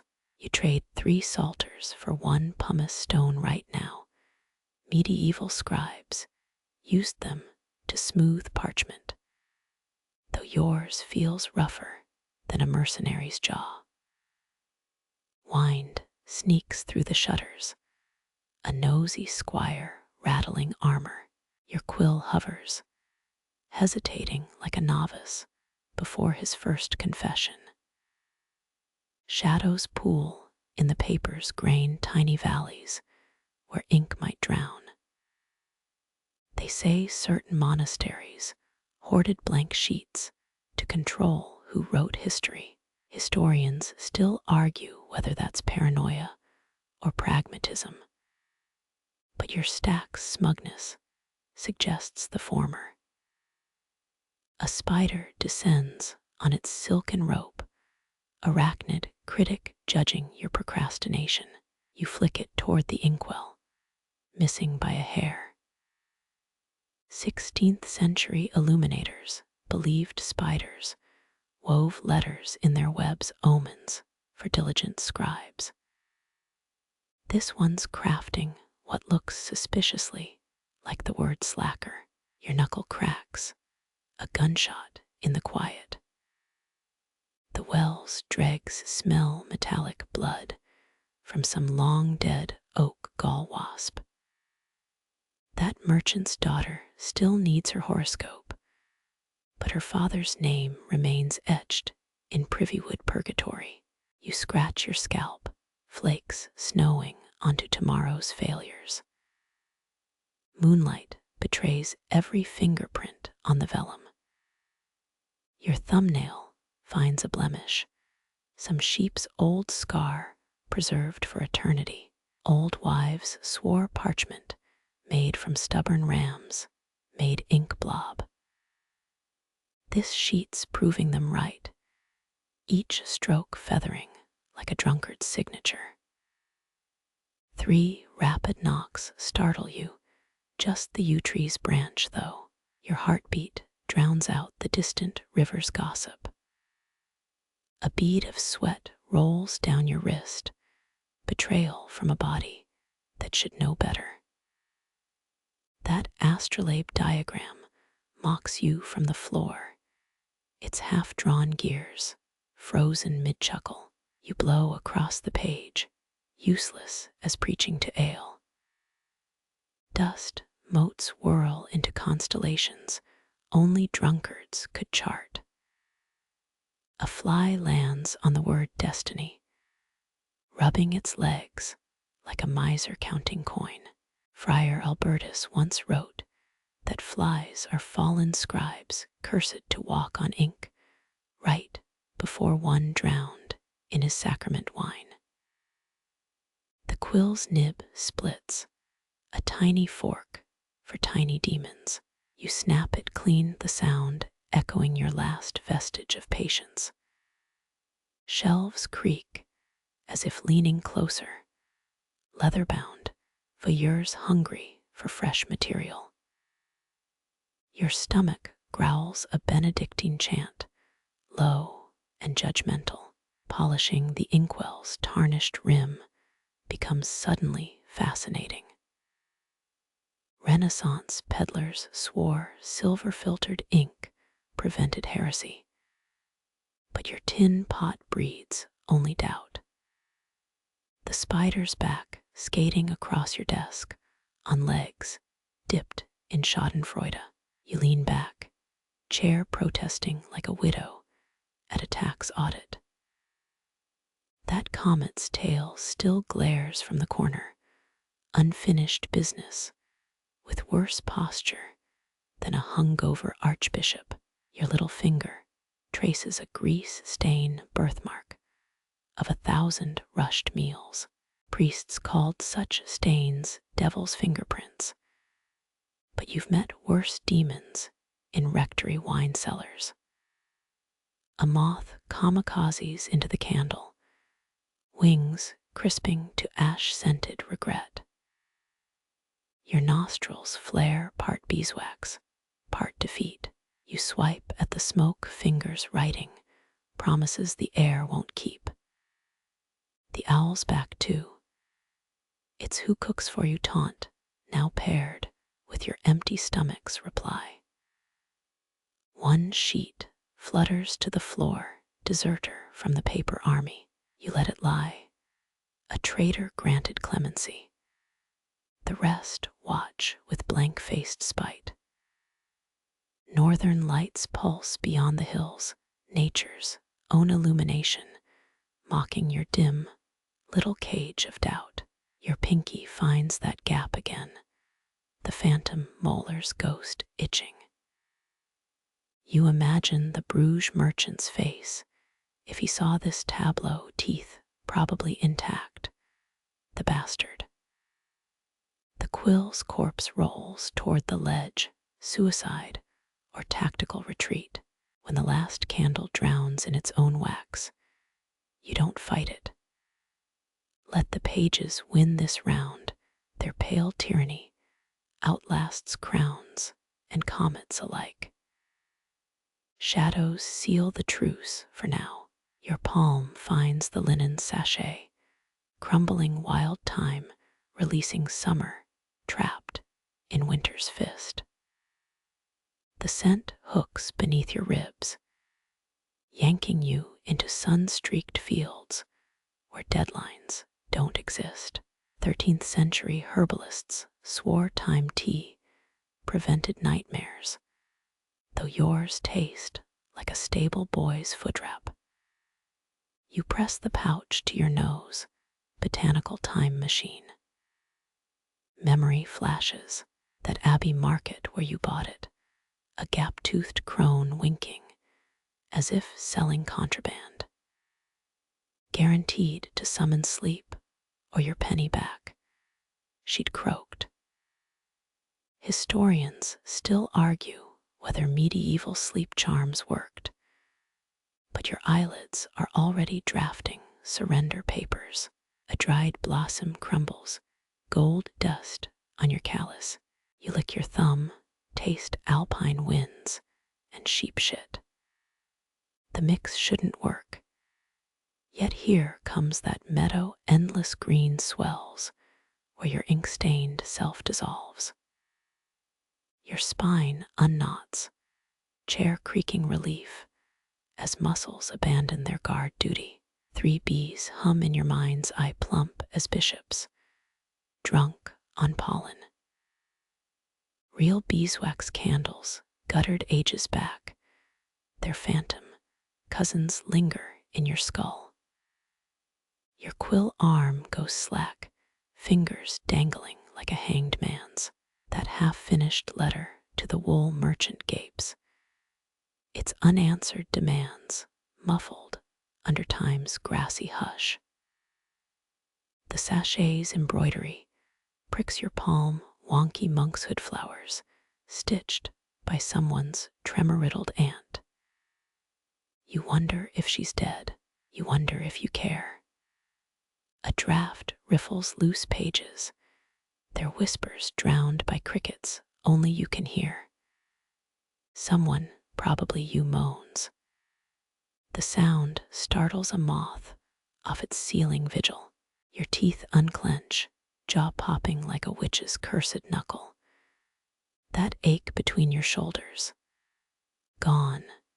The throbbing in your temple, deported.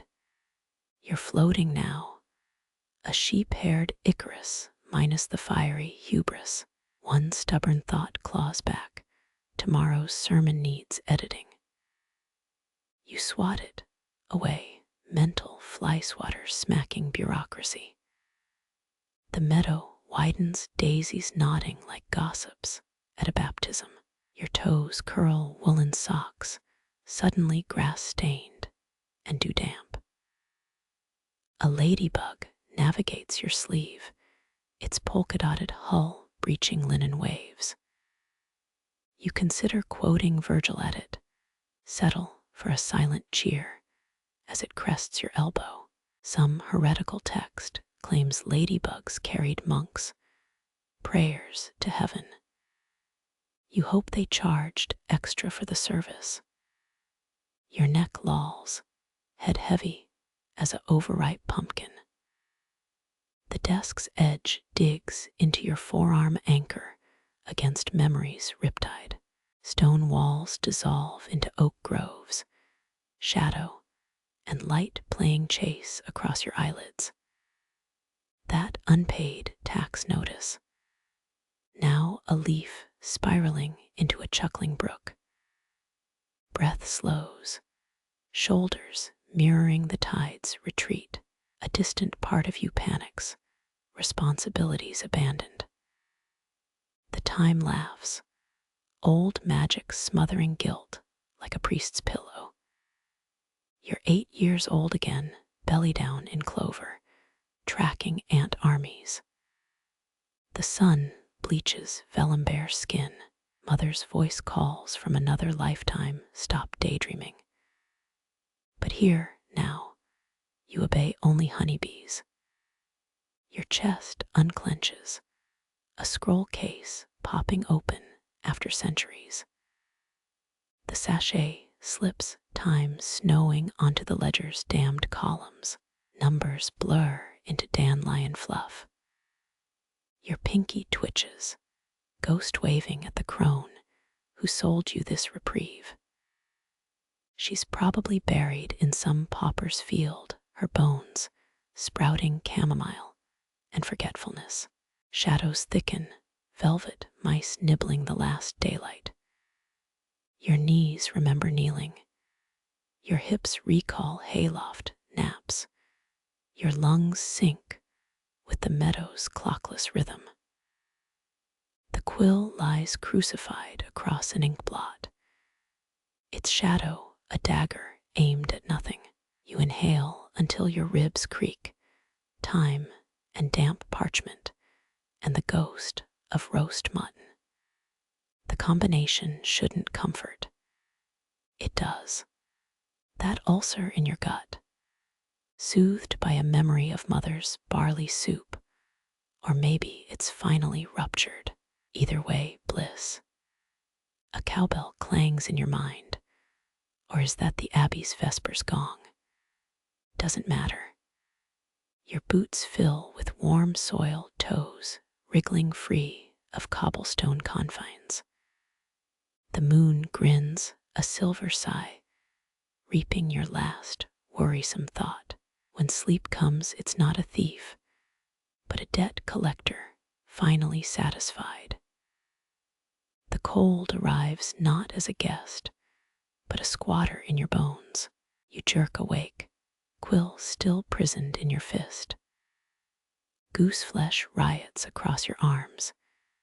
Medieval Europe's little ice age, paying a house call.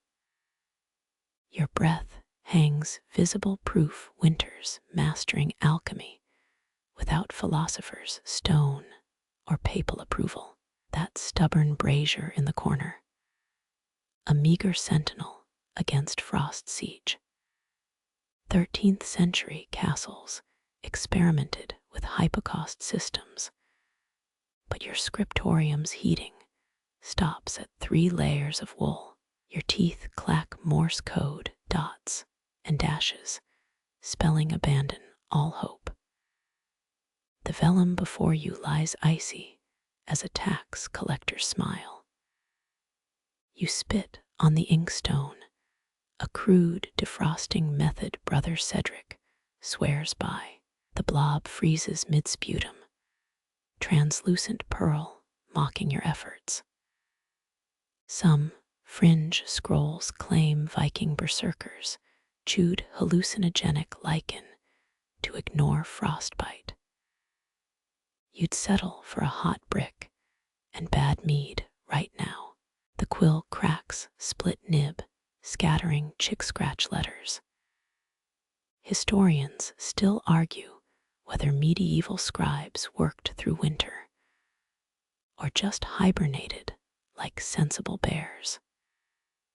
Your knuckles blaze red, arthritis, opening gambit, that half-written inventory of sheep hides blurs, columns marching like spectral soldiers across the page. A draft slithers up your robe, adder cold, and twice as mean. You stamp frozen feet, recalling rumors of Carthusian monks napping with ferrets in their sleeves. The abbot would flay you for even thinking it. But damn if those medieval oddballs weren't onto something. Wind punches the shutters, a drunk giant demanding entry. Wax seals on pending documents harden into glacial ridges. You press your palms flat, chasing residual warmth from yesterday's inkpot. Failed, even the rats have retreated, their nests now cotton ball igloos in the rafters. Your nose drips onto the ledger, freezing into tiny, contemptible pearls. 16th century woodcuts show scribes bundled like swaddled infants' lies. You can't grip the quill, can't feel the reed's carved grooves. That treatise on Aristotelian ethics grows fainter, words dissolving like salt in sleet. Teeth chatter percussion section, ruining the quill's waltz. A drop quivers at the nib's tip, elongates, plummets. It shatters on the vellum, a black star mapped by shivering hands. Medieval physicians prescribed goose fat rubbed on joints. But your flask holds only pride and regret. The candlewick drowns, smoke tendril rising like a hanged man's ghost. Moonlight bleeds through iced-over windows, blue radiance erasing ink into dream script. That unsent letter to the Archbishop, now a fossil in permafrost. Your index finger throbs, the nailed purpling like overripe bilberries. You blow into cupped hands, Elizabethan greenhouse attempt. The warmth dies before reaching your palms.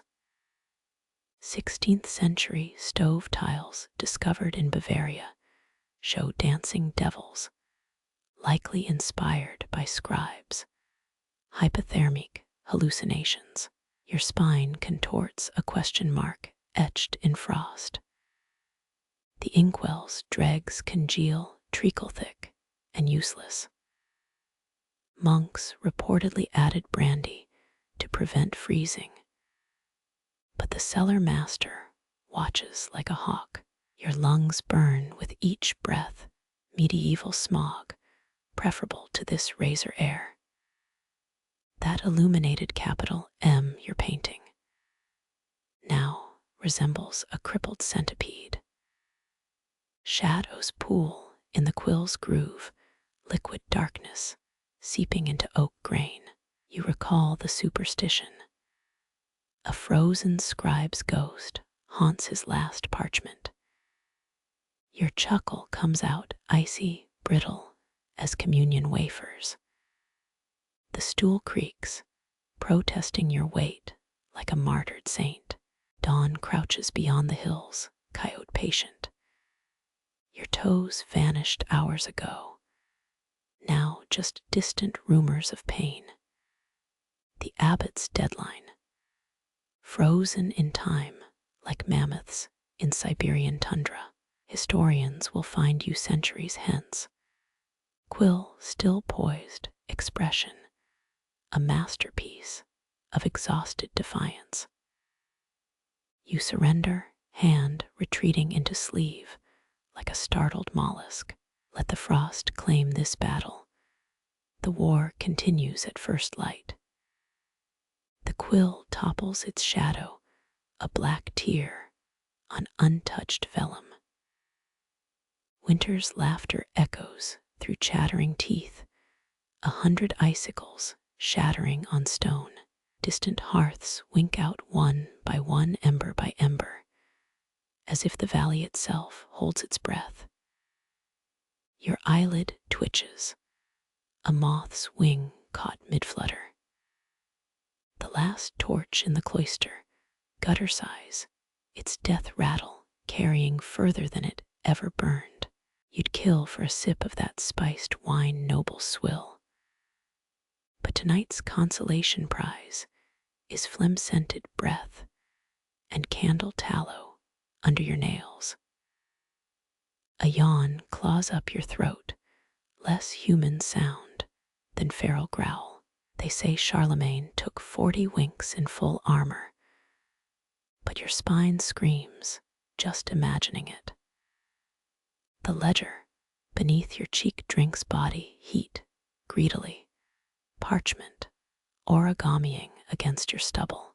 3 inkblots merge, forming a passable map of the Orkney Islands in negative space. Your knee pops, a dried reed snapped underfoot. Above, cathedral rafters hum with pigeon dreams. Tudor chimney sweeps claimed birdsong cures insomnia. A lie as thick as these stone walls. Your thumb finds the wax seal on that tax record, now softened to butter consistency by cheek heat. Boar bristles from your makeshift pillow, stage a revolt. Monastic records show scribes traded quill trimmings for goose-down cushions. But Brother Aelred's haggling skills rival a Visigoth's. You inhale ledger smell, sheepskin, and iron gall, with top notes of despair. The candle's final stand throws shadows like puppet show hydras across the ceiling. Wind sneaks through arrow slits, playing your ribcage like a bone flute. That unfinished petition for warmer robes mocks from the desk corner. 16th century Venetian senators wore ermine-lined slippers indoors. Knowledge that curdles your spit. Your toes perform an involuntary jig, frostbite's idea of comic relief. A hound howls beyond the walls, obscenely energetic. You remember the Priory cat's midnight death match with a weasel last Michaelmas. Chroniclers omit such battles, focused instead on tedious treaty signings. Your eyelid descends like a portcullis, then jerks upward, betrayer of rest. Moonlight sieves through perch gargoyles, checkering the floor. Your vertebrae crunch as you slump a bag of dice emptied onto tavern boards. Pilgrimage badges depicting St. Lawrence's gridiron pock your drowsy thoughts. Historians still argue whether medieval insomniacs chanted psalms or just embraced existential dread. The inkwell's dregs mirror obsidian glass, your reflection all nostrils and under-eye bruises. A loose tooth probes with your tongue, unsuccessful treasure hunt for pain's epicenter. That Breton sailor's tale about narwhal tusk sleep aids loops in your skull. Your cheek re-glues itself to the vellum, a love story written in drool and dust. Breath steadies now, bellows pumping slower. The scratch of a rat's claws becomes sonata. You're almost certain Pope Innocent, I, never dealt with this. Somewhere beyond the frost-glazed window, a pinecone taps Morse code against the ledge. Dawns a rumor in Galldom, but your blood's already whispering surrender. Fingertips skate across the desks, edge blind man reading tomorrow's fate. The quill trembles vertical, Ben Nevis in miniature, then topples into shadow. Last week's bread rations haunt your gut, glacial discomfort shifting continents. Cloak fabric chafes like penitent's hair shirt where neck meets guilt, your final coherent thought. Monks who translated Greek texts claimed Aristotle napped standing up. Liars blessed with Mediterranean sun and functional toes.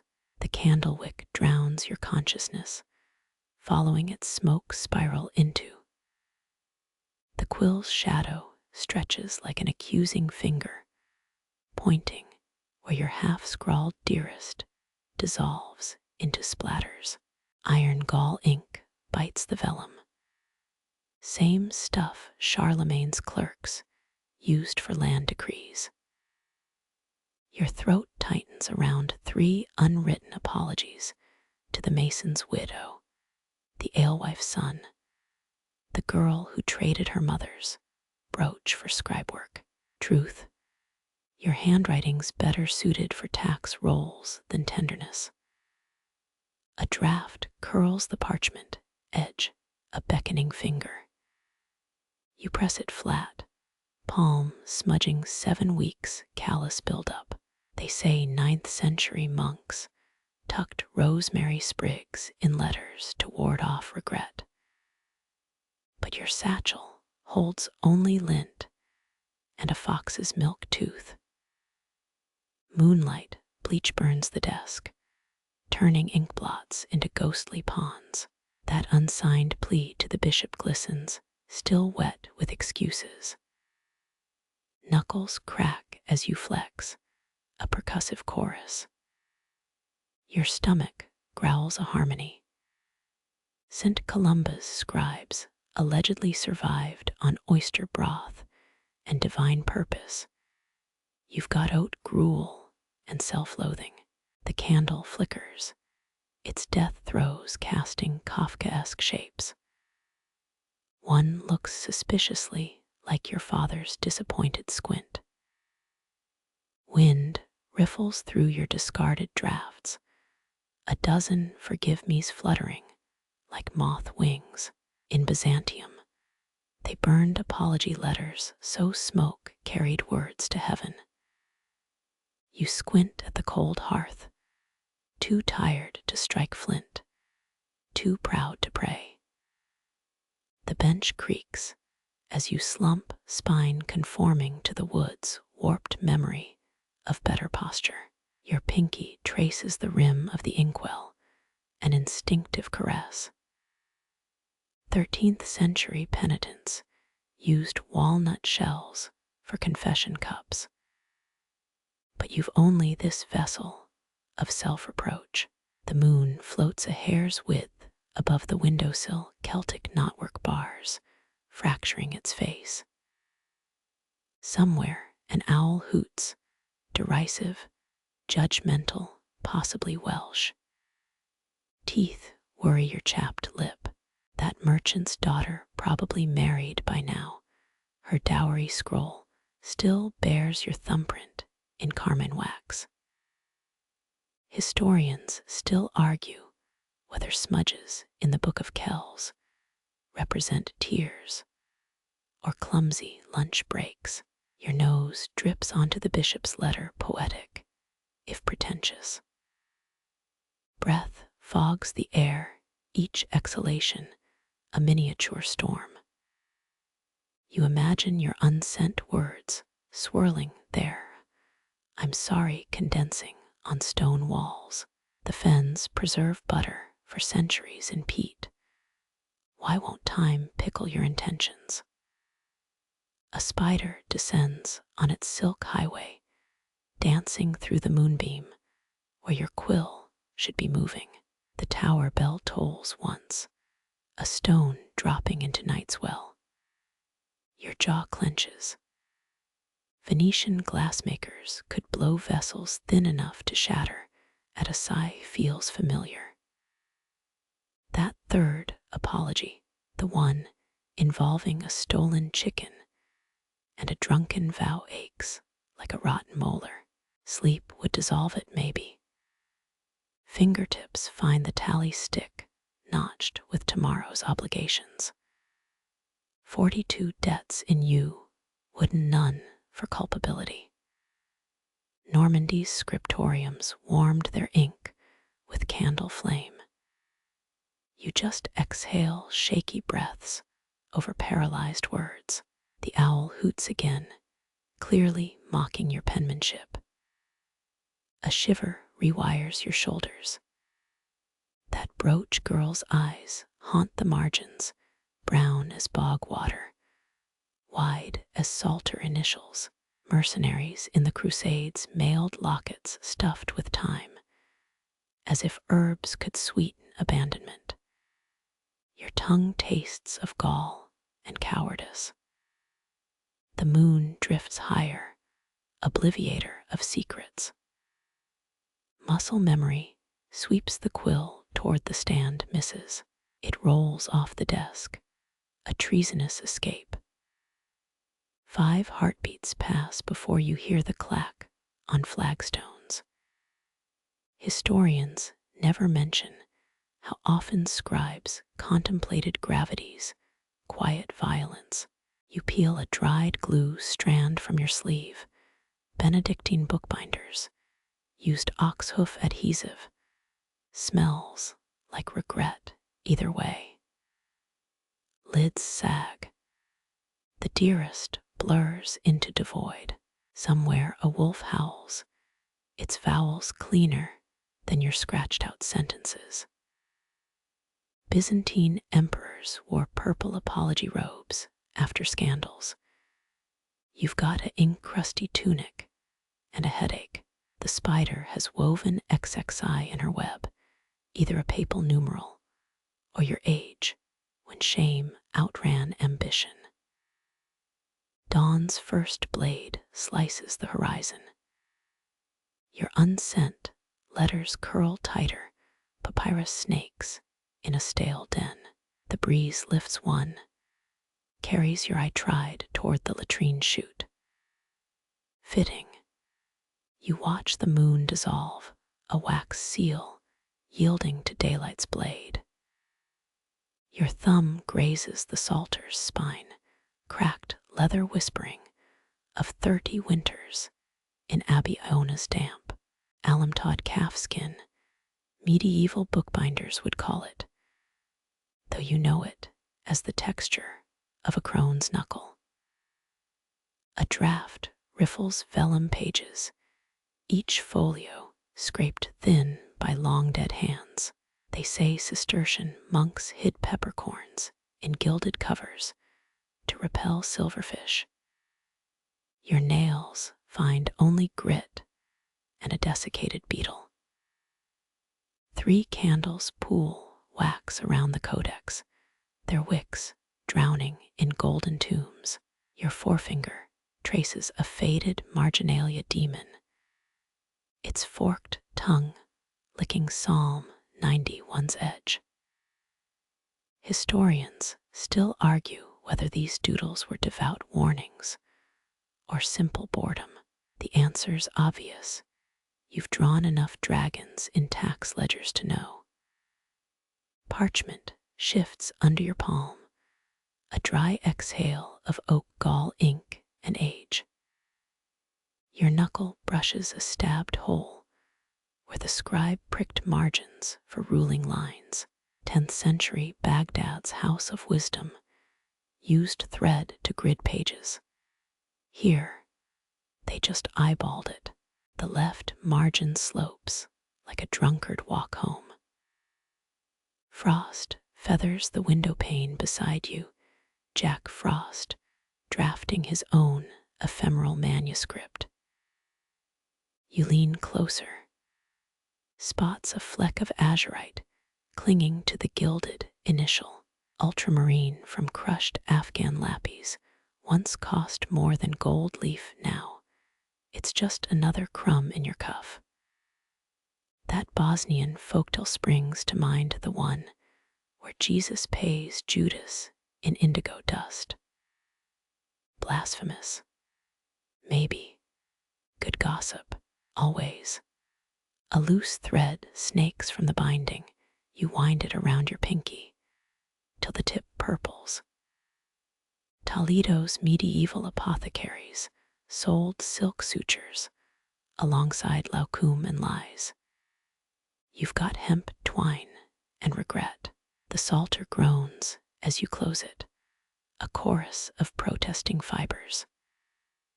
That weird warmth lingers on the cover, as if the book hoards scribes, palm heat like a dragon with coins.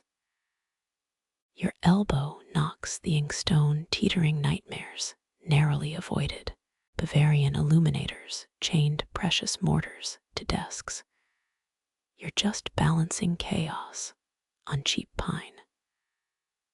The quill lies where it fell earlier, split nib splayed like a spider corpse. 17 replacement nibs rattle in their tin, each requiring trimming with that damn penknife you lost in August.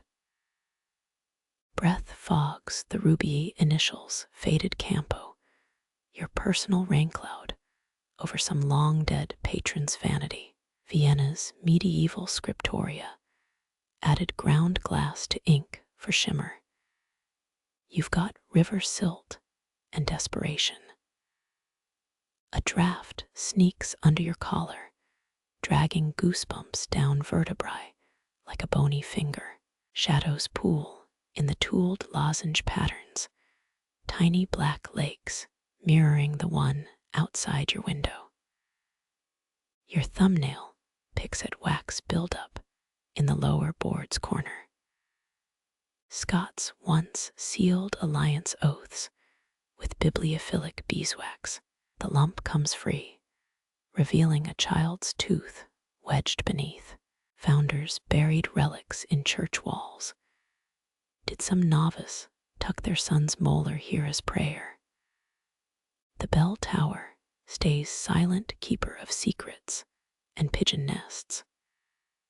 You press the book to your chest, ribs thudding counter rhythm to Otto III's gospel harmonies.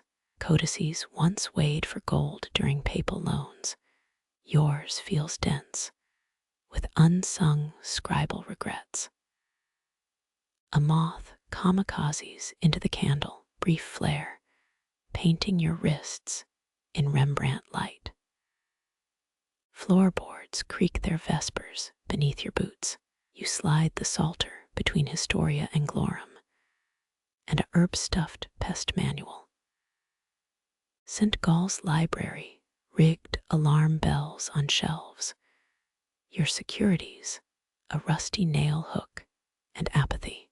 The wood accepts the burden with a sigh, centuries of stoicism in oak grain. Palm flat on the closed shelf, damp skin catching splinters. Florentine collectors sprinkled rose petals in book coffers. Your volumes dine on dust and shadows. That last candle gutters, its death rattle echoing in the inkwell's vacant eye. Tomorrow's responsibilities swarm the desk, a pale larvae waiting to hatch into wasps. Wind shoulders through arrow slit, scattering your breaths. Ghostly psalms across the Scriptorium. Salzburg's scribes slept on desks to guard their work. You'll risk theft for the cot's siren call. One final glance back. The psalter's spine now, just another wrinkle in the dark. Fingertips brush the door ledge, Frost's teeth biting cuticles. They say Charlemagne slept with Cicero's Republic under his pillow. You trade it all for a hot brick and mutton pie. The latch lifts silent as a pardoner's conscience, threshold crossed. Ink-stained hours shed like a snake's outworn skin. Dust motes cascade through lamplight. Your abandoned desk, now a diorama of neglect. Oak planks moan beneath buckling folios. Those pale sheets you vowed to parse by dawn. 17th century French stationers called this La Maladie du Papier Blanc. You dub it Tuesday. Your thumbnail worries a fleck of vermilion in the wood grain. Trapped here since some apprentice's ill-fated nativity scene. You collapse into the window seat, its horsehair cushion, exhaling 8 centuries of farts. Cold leaches through leaded glass, ribs pressed against panes shaped like flattened teardrops. Medieval glaziers added urine to prevent frost cracks tonight. It smells like failure and Sunday's herring. A spider winks from its web in the casement, architect of the only completed project in this room. Palms scrub at ink-stained cuticles, ritual as futile as scouring chains with chamomile.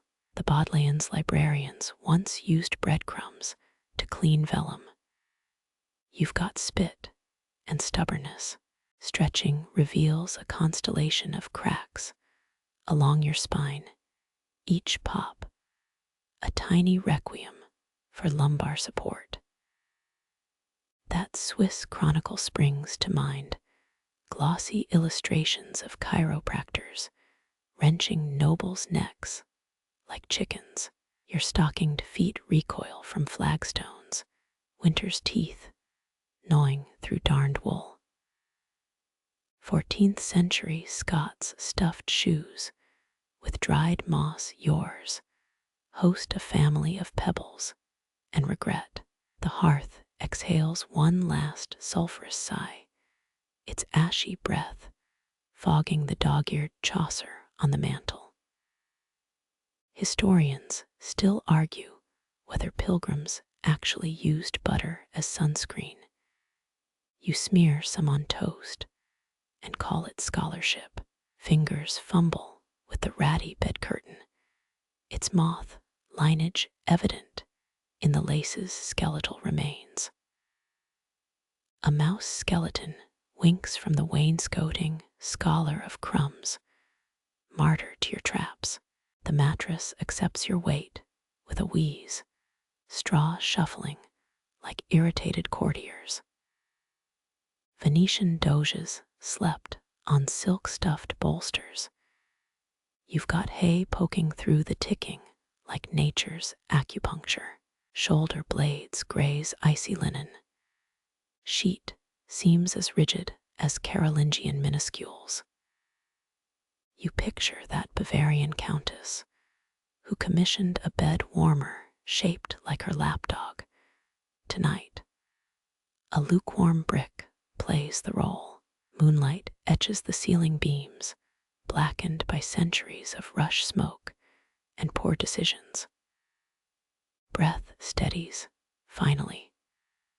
Somewhere beyond these walls, an owl dissects voles, and the chaplain snores in C minor. Your eyelids want to droop, puppeteered by the same gravity that felled Tower of Pisa.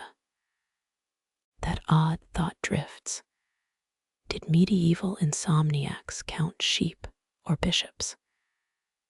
The answer dissolves like mist on the cairngorms. A last tremor races through overworked tendons. Your quill hand twitches like a hanged man's finale. The inkwell watches from across the room, its dried throat mocking tomorrow's obligations.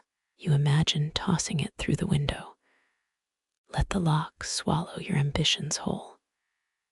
Instead, you blink once, twice. Let the dark rewrite the rules. You wake to a tapping, not the hearth's dying spit or mice in the walls. The raven perches on your windowsill, glossy as a wet ballot box. Its beak clacks against the pane 3 precise strikes. You blink crusted exhaustion. Wasn't that bird in Plutarch's Omen chapter? It stares, head cocked, then preens a midnight feather loose. The plume spirals onto your ink-stained ledger final, period, to an unwritten sentence. 14th century alchemists believed raven quills could reveal hidden truths in manuscripts. Yours just pecked a hole in your last clean parchment. You pluck the feather barbs catch moonlight like veins in marble. Viking scalds etched runes with these. Your hand trembles under its weight. The raven croaks, a gravelly punchline to your puny human efforts. Your breath mists the glass as you lean closer. Edinburgh's winds sprawl below, cobbled arteries crusted with frost and sheep dung. Somewhere down there, Deacon Brodie's descendants still pick locks between sermons. The bird bobs, iridescent throat, puffing with avian pride. Historians still argue whether Tolbooth jailers trained ravens to steal keys. This one eyes your quill like a locksmith. Cold nips your wrist as you lift the sash. Winter gushes in a burglar rifling through loose papers. The raven doesn't flee. It hops onto your desk, talons clicking across vellum. You half expect it to uncork your inkwell, demand overtime wages. Instead, it sidesteps a dried puddle of tea, caffeine corpse from Tuesday's all-nighter. A cobweb shivers in the draft. You remember the abbey of Kelso's feathered brethren, monks who housed injured ravens in their scriptorium.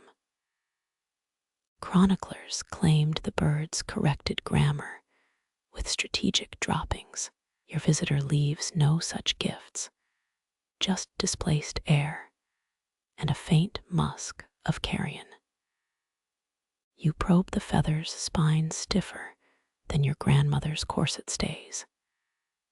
Medieval French copyists would have killed for this, their goose quills blunting after 50 words. The raven tilts its head, all oil-slick arrogance. Go on, it seems to mock. Write something worth plucking for. Damp wool clings to your shins as you retreat. The bird claims your chair, wing draped over the back like a dandy's frock coat. Its reflection swims in the inkwell, an inky Rorschach with a PhD in side-eye. You could should shoo it. Instead, you pocket the feather trophy from a duel you didn't fight. Moonlight bleeds across your abandoned work. The raven hops to the windowsill, fluffing against the chill. For a heartbeat, you're both suspended scholar and scavenger, script and silence. Then it's gone, wing beats merging with the wind's mournful exhale, left in its wake, the feather on your desk. You press its spine to your palm, a quill awaiting command. Somewhere below, the town crier announces 5 a.m. The abbey's vanished ravens still haunt Edinburgh's crest, their empty talons clutching nothing but legend. Your knuckles whiten. The ledger page stays blank. Let historians debate whether monks taught ravens to read your busy etching tomorrow's failure into parchment. The feather glares up, jetty, judgmental. You jam it behind your ear, a pirate's ornament for drowning men. Dawn's first blush stains the horizon. The feather tickles your temple, persistent as a creditor. You pluck it free, twirling the shaft. Earl's once sealed letters with wax pressed by signet rings. You drag the plume's tip through candle soot. A smudged line appears shaky as a foal's legs. The ravens caught echoes in the distance, approval or condemnation. You'll never know. The feather whispers against vellum, inking secrets older than Gutenberg. Your candle drowns in wax, murdered by its own ambition. When light finally conquers the room, you're slumped over crossed-out stanzas. The feather rests where the raven dropped it, still pristine, still waiting. Your cheek bears an inky tattoo, accidental haiku from a bird's discarded pen. Outside, frost retreats, taking its teeth from the glass. You leave the feather untouched. Let daybreak battle its shadows.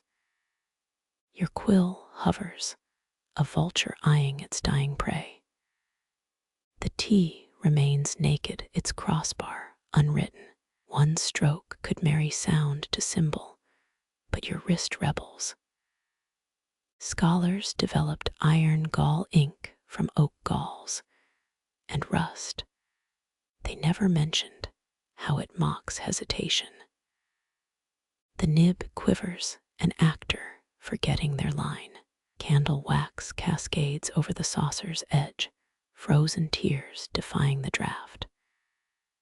You recall St. Columba's monks weaving spider silk into parchment for resilience. Your page bears no such grace, just a trembling serif threatening collapse. A mote dances through the lamplight, chaos applauding your indecision. Crossing the T would mean admitting dawn approaches. Your knuckle cracks, a gunshot in the silent Scriptorium. 13th century copyists left deliberate errors to confuse evil spirits. You're just procrastinating. The raven's feather behind your ear itches, ghost of its former owner judging you. Ink bleeds into vellum fibers. The tea, now a Rorschach blot. Medieval apothecaries sold ink stoppers made of dried leeches. You've only your sleeve. The misshapen letter stares back Serrano's nose on a scribe's page. You consider blaming the quill, but a craftsman never blames his tools. Footsteps echo in the corridor, too early for the sacristan. Could be Brother Padraig hunting sourdough starter again. Your breath hitches. A novice once lost his thumb to frostbite mid-manuscript. The door stays shut. The tea pulses, a wound awaiting suture. Norse rune masters believed crossed lines trapped malicious spirits. Your uncrossed stroke hangs open a bridge for nightmares. The quill snaps dramatic as a Shakespearean demise. Splinters embed in your palm irony's jagged kiss. A spider repels from the ceiling, 8-legged monk here to chastise. You flick it toward the inkwell miss by a hair. The founding fathers used spider silk threads for surveyor's quadrants. This one's building a death trap between your ink bottles. The tower bell tolls, each strike bending the tea taller. Carthusian scribes chewed licorice root to steady their hands. You've got half a gingersnap from Michaelmas. Crumbs punctuate the margin, a snack's ellipsis mocking your resolve.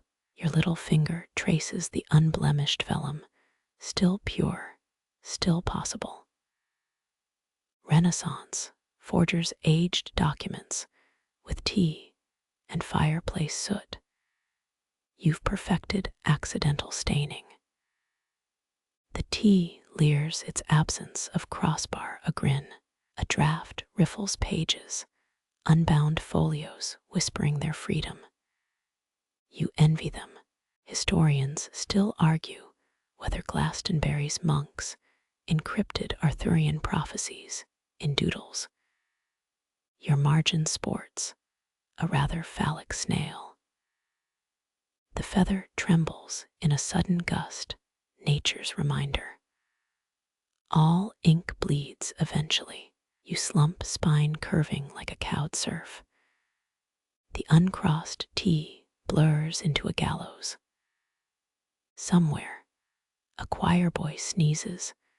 12 echoes ricochet through stone corridors. Your quill hand twitches, autonomous as a drunkard's legs post-tavern.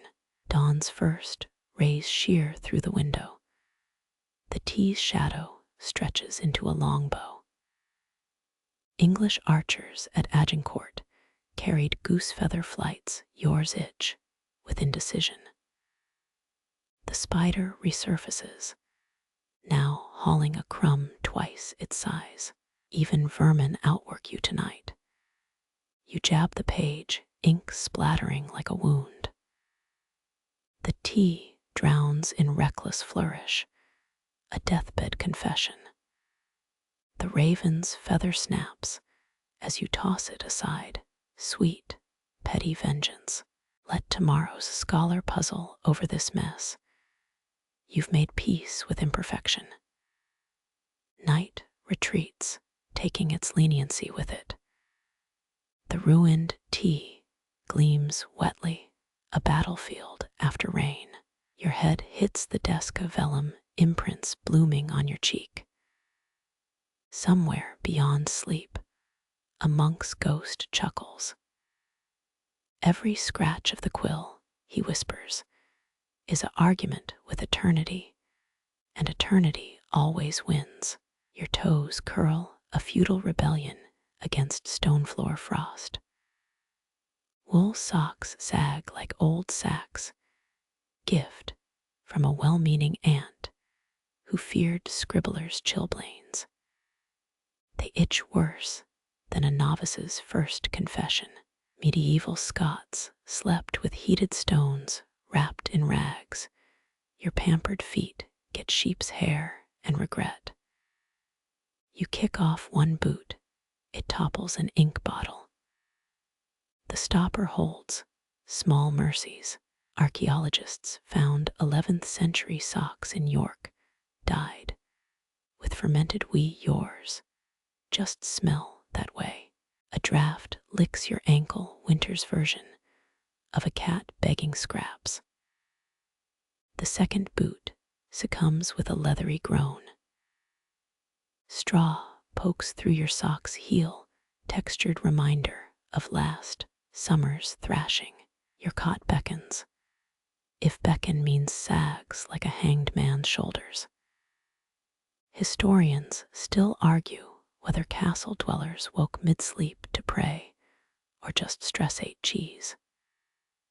Your team cheese, you burrow under moth-chewed blankets, performance art masquerading as rest. Goosebumps rise like defensive pikemen across your arms. Renaissance bed warmers were brass pans of coals on poles. Your fireplace died hours ago.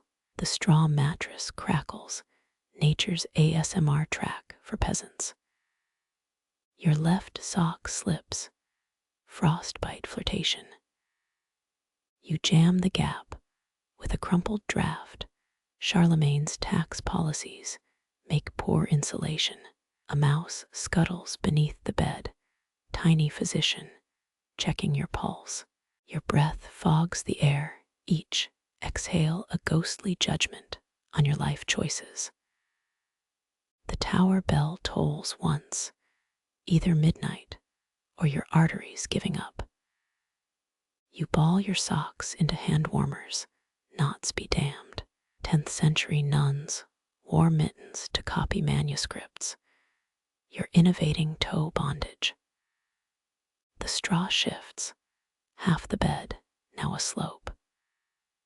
Teeth chattering, you mimic Byzantine snoring techniques, nasal drones that scare rodents. An owl hoots, feathered critic panning your solo concerto. They say Robert the Bruce watched spiders in caves. You're watching cobwebs billow like a haunted ship sails.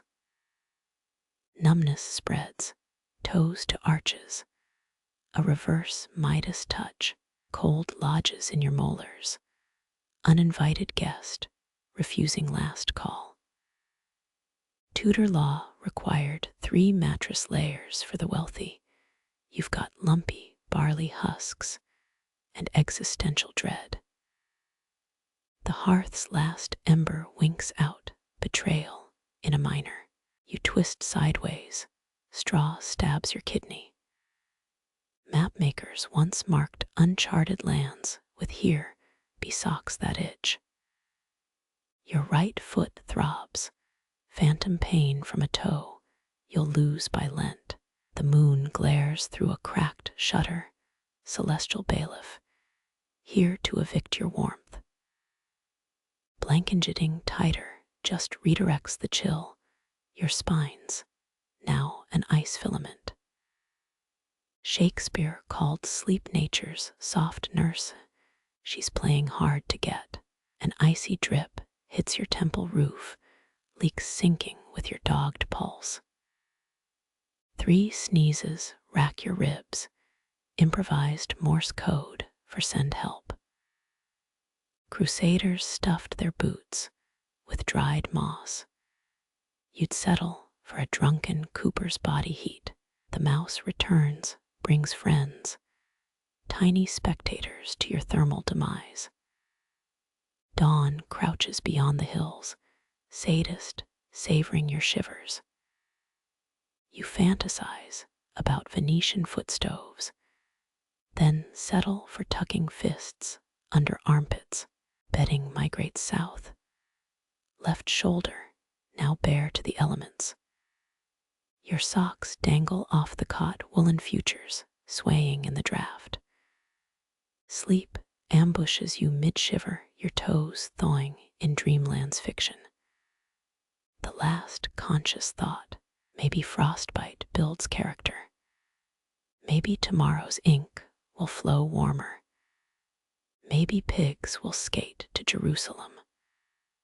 The straw sighs, the only answer you'll get tonight. Your fingers loosen, a silent truce with the quill's tyranny. Desk edges blur, inkwell and vellum, dissolving into the dark. A 12th century monk's journal claims shadow creatures steal unwritten stories. You almost welcome their theft. Your palm spreads flat, parchment grain imprinted on skin like a criminal's brand. Breath steadies, no longer fogging air. A surrender to the room's chill. Historians still argue whether Scriptorium fires burned through the night or died with curfew. Your numb feet vote for frozen abandonment. That moth-eaten tapestry stirs, depicting David battling Goliath, or maybe two drunkards wrestling over ale. The candle gutter pops, final flicker, catching your quill's abandoned nib. 13th century Parisian scribes paid extra for midnight oil. Your superiors cheaped out at dusk. Darkness floods the desk, a black tide erasing today's failures, tomorrow's obligations. Your spine uncurls, vertebrae protesting like a rusted portcullis. Moonlight bleeds through shutters, striping your sleeve with phantom ink. A Byzantine manual advised scribes to chew sage for night vision. Your tongue tastes only exhaustion. Eyelids droop, the St. Andrew's cross on the wall blurs into a ship's mast. Noise fades in layers, dripping roof, scuttling mice, your own pulse. You recall that Egyptian king's tomb inscription. Night is the ink of death. Morbid, but catchy. Your cold stiffened knuckles crack. A percussion section for this silent retreat. The draft carries peat smoke, or is that your cloak singeing? Doesn't matter. Vikings believed dream thieves rode night winds. Let them take whatever's left. Your ankle twitches, last-ditch effort to feel alive.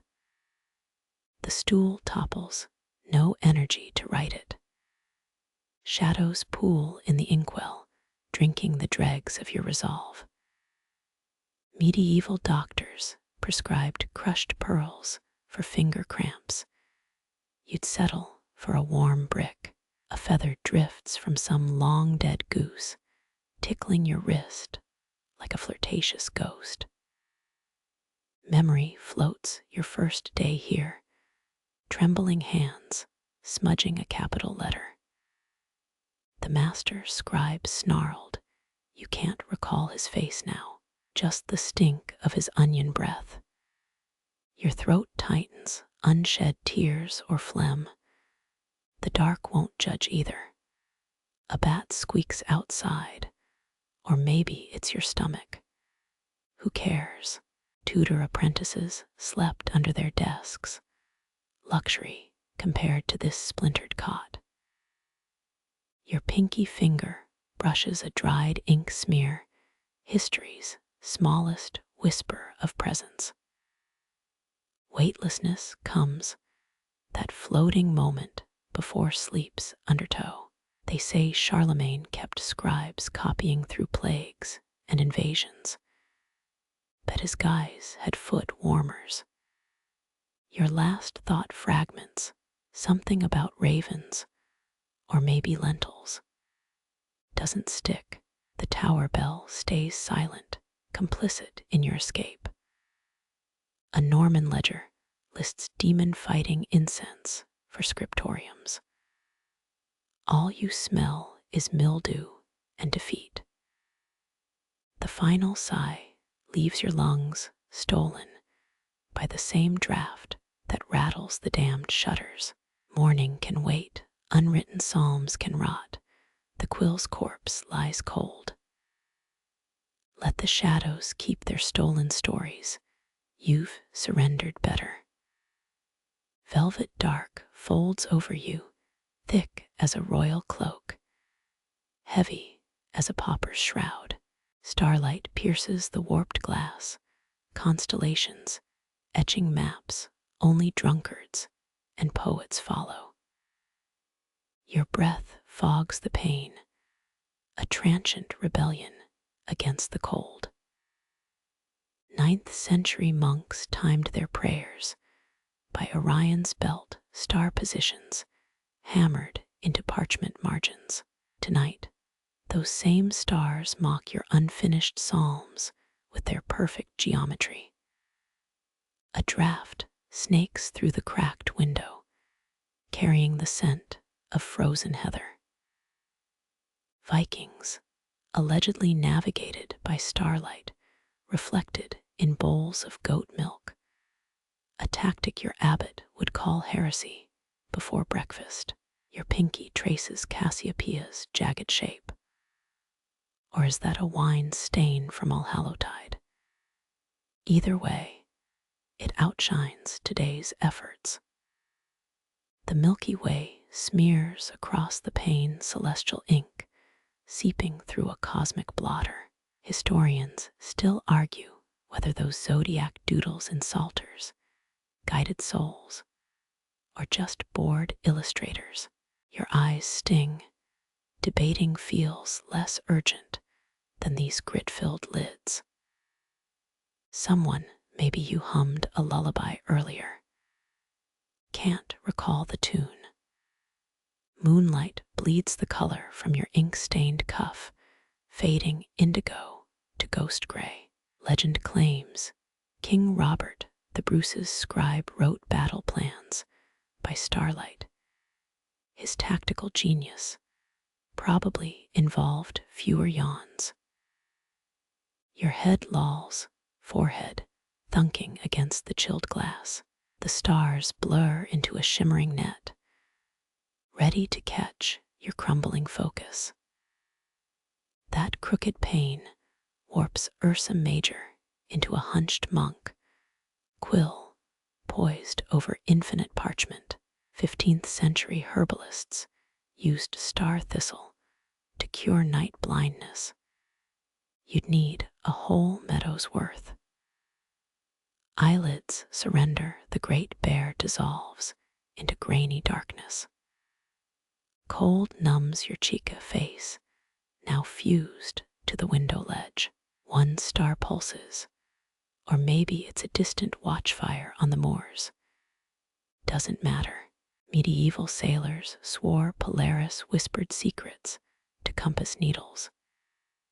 Your compass spins toward the scratchy straw pillow. A shiver runs south, neck to tailbone, as you peel yourself from the glass.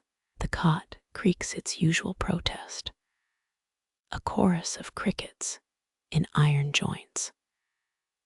You fumble with woolen blankets, weaving a cocoon against the void. Astronomers mapped the heavens while you wasted daylight transcribing livestock inventories. Irony's bitter tang mixes with lingering peat smoke. The silence feels thicker, now like black honey pooled in your ears. Returning constellations blur behind closed lids, a reversed mirror of your desk's unlit void. Scholars dig through graves to find monks' star charts. You've got live demonstrations under each eyelid. Breath slows, matching the slow fade of Vega's icy blue. Someone, somewhere, is laughing. Might be the ravens, might be your own wheezing lungs. The night sky folds itself into your skull, astral ink flooding the cracks. Records claim Henry VII's scribes napped in fur-lined cubicles. Treasonous luxury. Your last coherent thought dissolves, a soap bubble bursting against Orion's spear. Let historians decode comet paths. You found a darker, kinder scripture. Your fingers unclench, a slow rebellion against yesterday's grip. The quill rolls free, its tip catching starlight one final time. 13th century scribes used wax tablets for drafts, smoothing errors with the heel of their hand. Your mistakes feel carved in stone, now immortal as the ache between your shoulders. Moonlit cobwebs sway above, tattered lace curtains for this crumbling stage. The inkwell glints like a pupil dilating, then drowns in shadow. Medieval herbalists tucked vervain leaves under pillows to ward off nightmares. Tonight's defense is sheer exhaustion. A moth brushes your wrist, its wings whisper secrets in a dialect of dust. The desk tilts, or maybe your spine finally betrays you. Vellum sheets slide sideways, unmoored ships on a pitch-black sea. Historians still argue whether scriptoriums ever burned midnight oil, literal or metaphorical. Your candle died hours ago. Metaphors feel heavier in the dark. Breath shallows, each exhale erasing a fraction of the room. That damned stool creaks its farewell, though you've already stood up. Or have you? The floor seems distant, cottony, and cold as a snowfall's hush. Rumor claims Joan of Arc's scribe slept in full armor, glorious nonsense, for back pain's brutal reality. Velvet darkness pools in your palm, the same shade as squid ink brewed for royal decrees. Your knuckles graze something solid, the desk, a wall.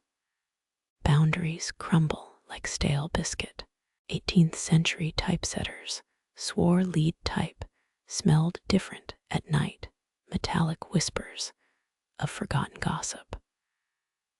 All you smell is pine resin and defeat. Teeth unclench, jaw muscles sighing like bellows after a forge's last gasp. The scriptorium's rafters hum a dirge. Or is that blood roaring in your ears? Tudor apothecaries sold dream eggs, hollowed ostrich shells filled with chamomile and wishful thinking. Yours cracked ages ago. Knees buckle, a marionette with sliced strings. You sink, but the floor's vanished.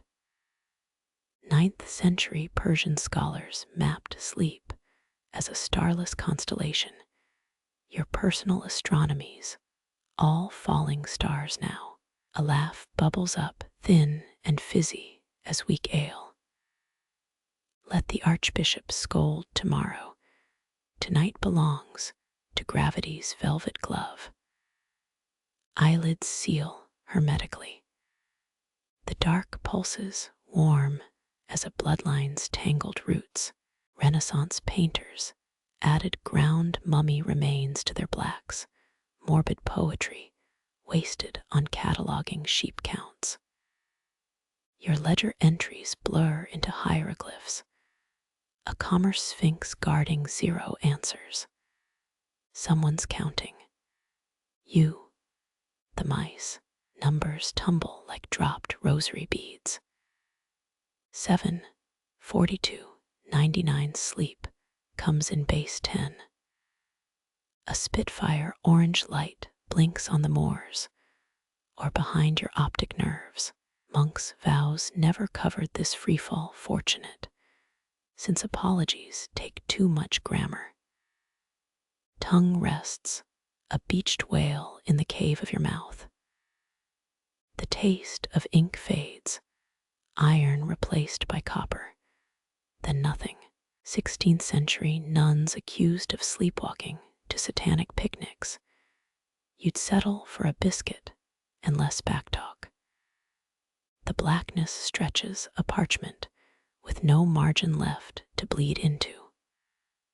Last thought, a half-formed prayer, a grocery list, the way Mistress MacDonald's eyebrow twitches when you botch Latin conjugations.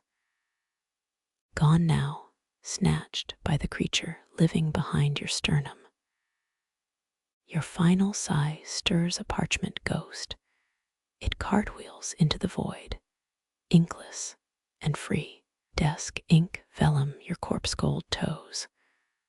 All dissolve into the tide, a saltless baptism. Historians will call it sleep. You call it mutiny.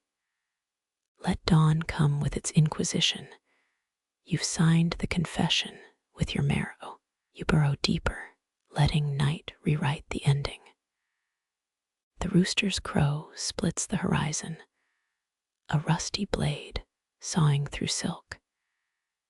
Medieval peasants called this first sleep's funeral, that limbo where dawn feels like betrayal. Your straw mattress cradles every bone, a conspirator in this tiny insurrection. Cold air nips your earlobe, ambassador from the waking world.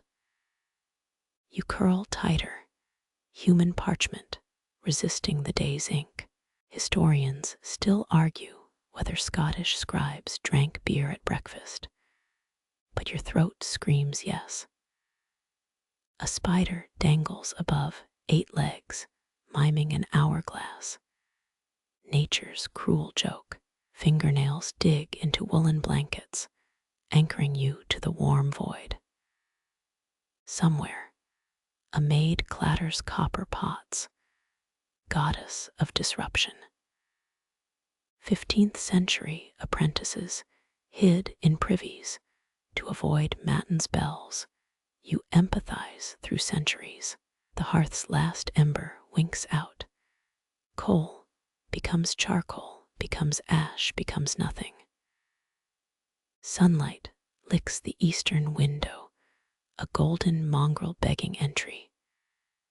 You shield your eyes with a forearm ammeter eclipse. Tudor rainbows were legally considered crown property. This stolen darkness feels equally treasonous. Pillow fluff clings to your cheek, downy conspirators, whispering 5 more minutes. A cow lows in the distance, bovine protest against productivity. Your toes flex, seeking phantom warmth under threadbare linen. 8th century monks blamed morning stiffness on elves shooting invisible arrows. Modern science offers less poetry. A fly buzzes the death rattle of summer. You envy its chaotic flight path. Muscles unknot, one by reluctant one. The rooster's encore shreds your peace.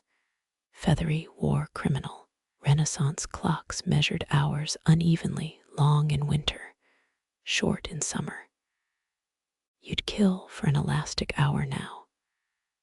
Dust, motes swirl, celestial confetti celebrating night's last stand. Jaw clenched, then surrendered. Daylight creeps up the bedsheet, crenellations of shadow retreating. 1782's coldest winter saw ink freeze in wells, an excuse your numb fingers might borrow. A draft snakes under the door, Michelobelo's ghost demanding productivity. Eyelids flutter, moth wings against an inferno. You count sheep, they morph into inky numerals from yesterday's ledger. Zapotec priests used mourning, due to divine the weather, your divination says miserable. The blanket slips, traitorous yarn, surrendering to gravity. Knuckles crack, a percussion section tuning up for disaster. Floorboards groan as you roll over, crypt of the slightly damp. Medieval brides wore blue for purity. You're swaddled in existential gray. A sliver of light spears the room, Excalibur pulled from stone sleep. Breath hitches one final protest. The Scriptorium, door creaks below, boots on stairs. Fate in hobnailed souls. Mongolian warriors slept atop horses, a skill you'd trade 3 quills for. Sunbeams brand your forehead, Apollo's fingerprint sealing the verdict. You rise a phoenix with a cricked neck and dubious glory. The rooster crows victory, jerk. Daybreak's fingers pry apart the night, your stolen hours spilling like dropped pins. Historians will call this dawn. You call it burglary with aristocratic lighting. Let the vellum wait. Its hunger outlasts empires. For now, you greet the light bleary and blasphemous. Scribe turned temporary pharaoh of exhaustion. The ledger gapes, its columns a cage, its numbers crabby jailers. You smile anyway, rebellion tastes better before breakfast. You burrow deeper, letting dusk rewrite the day's clamor. The rooster's call parts the horizon, a weathered blade through silk. Fisher folk once named this tide turn, when stars blur into dawn's gray yawn. Your mattress holds you gentle as a baker kneading dough. Cool air grazes your cheek, a shy visitor from beyond the threshold. You fold inward, parchment curling from flame. Scholars muse whether Celtic scribes treasured morning silence. Your throat hums agreement. A spider drifts above 8 legs, sketching lazy circles. Time's sleepy scribe. Wool blankets hug your shoulders, a fortress against the inevitable. Far off, a bucket clangs, daylight's unwelcome herald. Monks in mossy towers hid psalters beneath their robes. You count breaths instead of prayers. The hearth's final sigh curls upward, smoke into memory, into mist. Sunlight nudges the shutters, golden paws padding closer. You bury your face in linen, a child hiding from lessons. Norse law declared to-dyed cloth sacred. This lingering darkness feels just as rare. Feathers cling to your lashes, downy allies murmuring not yet. A sheep bleats, woolen philosopher questioning early alarms. Your heel brushes a warm stone tucked beneath the bed. A peasant's sunrise secret. Byzantine healers prescribed stolen naps as medicine. Science now whispers the same truth. A wasp drones at the window. You pity its restless wings. Joints loosen slow as honey from a jar. The rooster's chant resumes, feathered alarm clock. Sundials once bent time to the season. You crave that flexible hour. Dust floats, motes dancing to night's fading lute. Breath steadies, shoulders follow. Dawn stitches gold through the blanket's weave. Shadows retreat like shy foxes. The great frost of 1392 froze quills to desks. Your stiff fingers nod in kinship. A breeze slips through the wall, carrying the lock's cool lullaby. Eyelids droop, moths nesting in velvet.